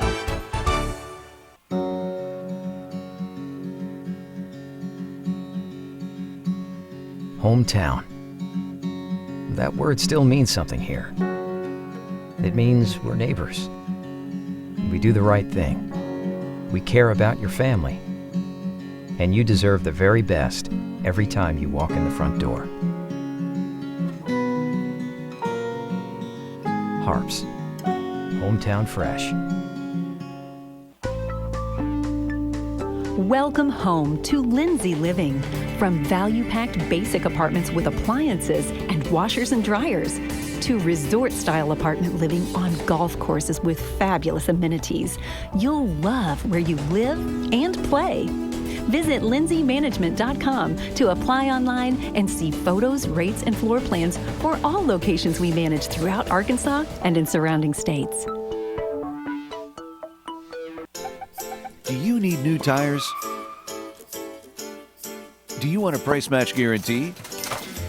Do you want to wait in a newly renovated waiting room? Do you want tire services at any time with no appointment? Then Tire Tracks is the place for you. With our price match guarantee and the largest inventory of new and used tires in the area, we have tires for every budget. Tire Tracks, Northwest Arkansas's largest independent tire dealer. Hi, I'm Susie Everett with Everett Chevrolet. You've heard me say we have a better way to buy your new Chevy. If you've not been here to find out what that means, I want to invite you to come see us. You'll love the way we do business. And you can shop our great selection of the North American Truck of the Year, the Chevy Silverado, with the best V8 fuel economy of any full-size truck. Family owned, customer friendly, Everett Chevrolet in Springdale, I-49 at Elm Springs Road. This is Jack. And this I am starving! is Jack's appetite. It's never satisfied. I'm hungry, hungry, hungry, hungry. Seriously, dude? What? Then Jack's mom started serving Tyson Anytizer snacks. With all white meat and lots of protein, they're the only snacks that make Jack's appetite disappear. Tyson Anytizer snacks. Consider snacking solved.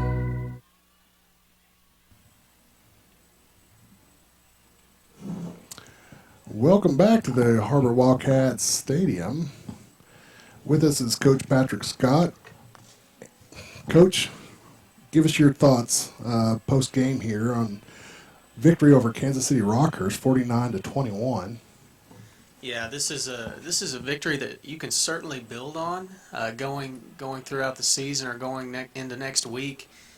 From game 1 to game 2, you saw a lot of improvement. So you definitely have to like the direction that the team is going in.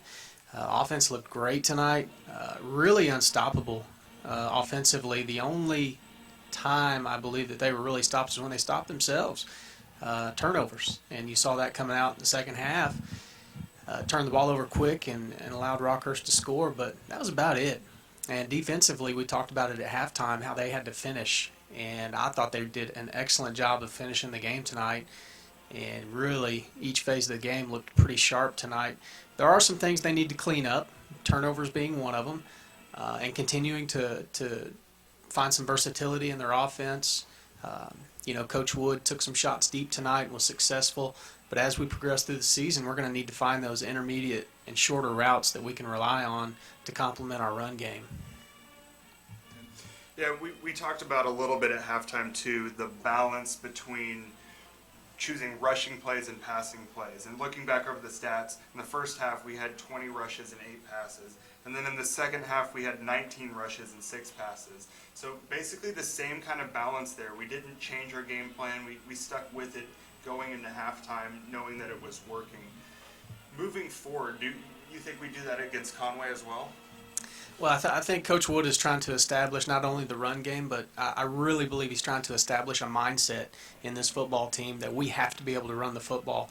And going in next week to Conway and even further down the road in the 7A West, if you're going to win games in the 7A West, you've got to be able to run the football. He knows that. He's done that. He continues to do that, and he will establish that mindset with his team. So, yeah, absolutely next week, running the football is going to be very important, playing better defense, and not turning the ball over. Sure, and also let's talk a little bit about Nasali there, who had 5 carries for 40 yards.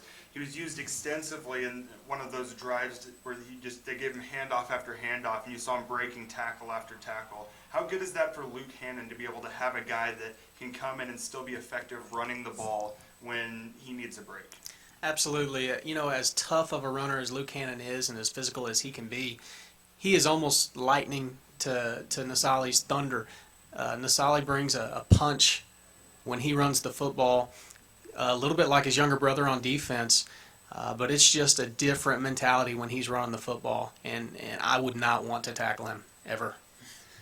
Yeah, I wouldn't either. He looks like a very big, strong guy. We saw, especially on some of those that he was breaking tackles, just the sheer leg strength to just run through pretty good form tackles, actually, that weren't arm tackles, and any other person would have probably gone down from it. But just great effort out of him tonight, and I think we can expect to see him a little more moving forward in the season. One of the other things we talked about during halftime, and I think one of the keys, your first key to the game actually, was to finish. How well did the starters finish before the backups eventually rolled in? I thought they did a great job. We talked about earlier, the offense looked really sharp tonight. Fuller Chandler was very efficient, hitting his deep shots, but also any intermediate passes that he did throw, he was pretty sharp. I believe he's 12 of 16 for close to 250 yards, and I want to say, 6 touchdowns? Yeah, there's definitely 6 touchdowns in there. I believe 5 of them were passing touchdowns, and one of them was a rushing touchdown down there in that sneak. Right. So it was a marquee day really for Fuller Chandler. After throwing for 335 yards, I believe it was, last week against Webb City and 4 touchdowns, he follows it up this week with another 246 yards on 12 completions, just to pad his stats really. I think as far as pace-wise goes, he's getting plenty of looks down the field and really throwing good passes to his receivers. As far as Conway's defense go, what can we expect from him? Well, I think you have to continue to run the football to be able to set up those deep shots. And really, you almost have to credit the offensive line a little bit, too, for giving him the time to stand back there and stay in the pocket and find his receiver. One thing we did see on the last deep shot he took to Tyler Blackston, he stayed in there and he took a pretty good shot, but delivered the ball accurately and on the money. So going into Conway, I think you just kind of get better at what you're doing, and there's really nothing new that probably needs to be added. I like the versatility that they showed with the different formation, bringing the tight end, going up under center. That's something that Har-Ber's not really known for. They're usually typically a shotgun-only offense. But that just gives defenses down the road something else to prepare for, and anytime they have to prepare for multiple things, it takes away their focus from what you do best. Okay, and then I guess last but definitely not least part of the offense, talking about the offensive line. We saw him execute very well on some of the screen passes that were thrown, like you just talked about, give Fuller Chandler great time to throw the football. Talk about some of these guys and basically their impact, not only on the mentality of the backfield, but on just the general mood of the team moving forward. Right. This week compared to last week, I thought our guard play was much better. Kyle Guthrie and Ross Childers really kind of setting the tone. We saw a lot of counter traps and powers tonight, and there were some pretty good holes. I was standing in the end zone in the first half on that 90-plus yard drive, and Luke Hannon has some holes to run through, so they did a great job. Okay, and then finally, I guess moving over to the defense, looking at not only the penetration that the defensive line got, we saw guys like Sam Hall and David Val really set the edge and pressure the quarterback very well. We saw linebackers that really were playing all over the field and flowing from the inside to make tackles on the outside. You were an offensive coach when you coached at Har-Ber, but talk a little bit about what that means for this defense moving forward, that they have the ability to basically play all over the field, and we're strong in almost all of our areas. Yeah, absolutely. When you're an offensive coach and you're scouting out a defense, you're constantly looking for a weak spot.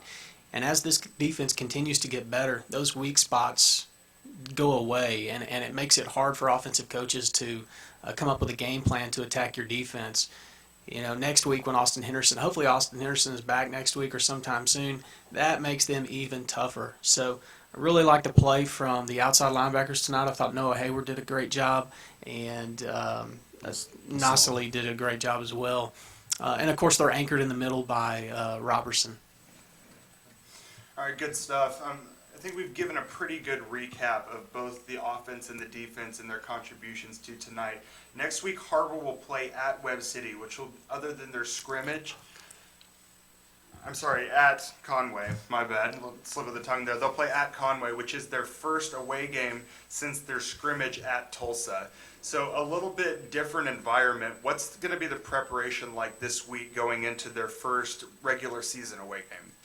Well, again, we talked about it. They're a young defense, and they're going to be going against a 3-year starter for Conway at quarterback, and he is an excellent quarterback. They did lose some weapons on offense last year.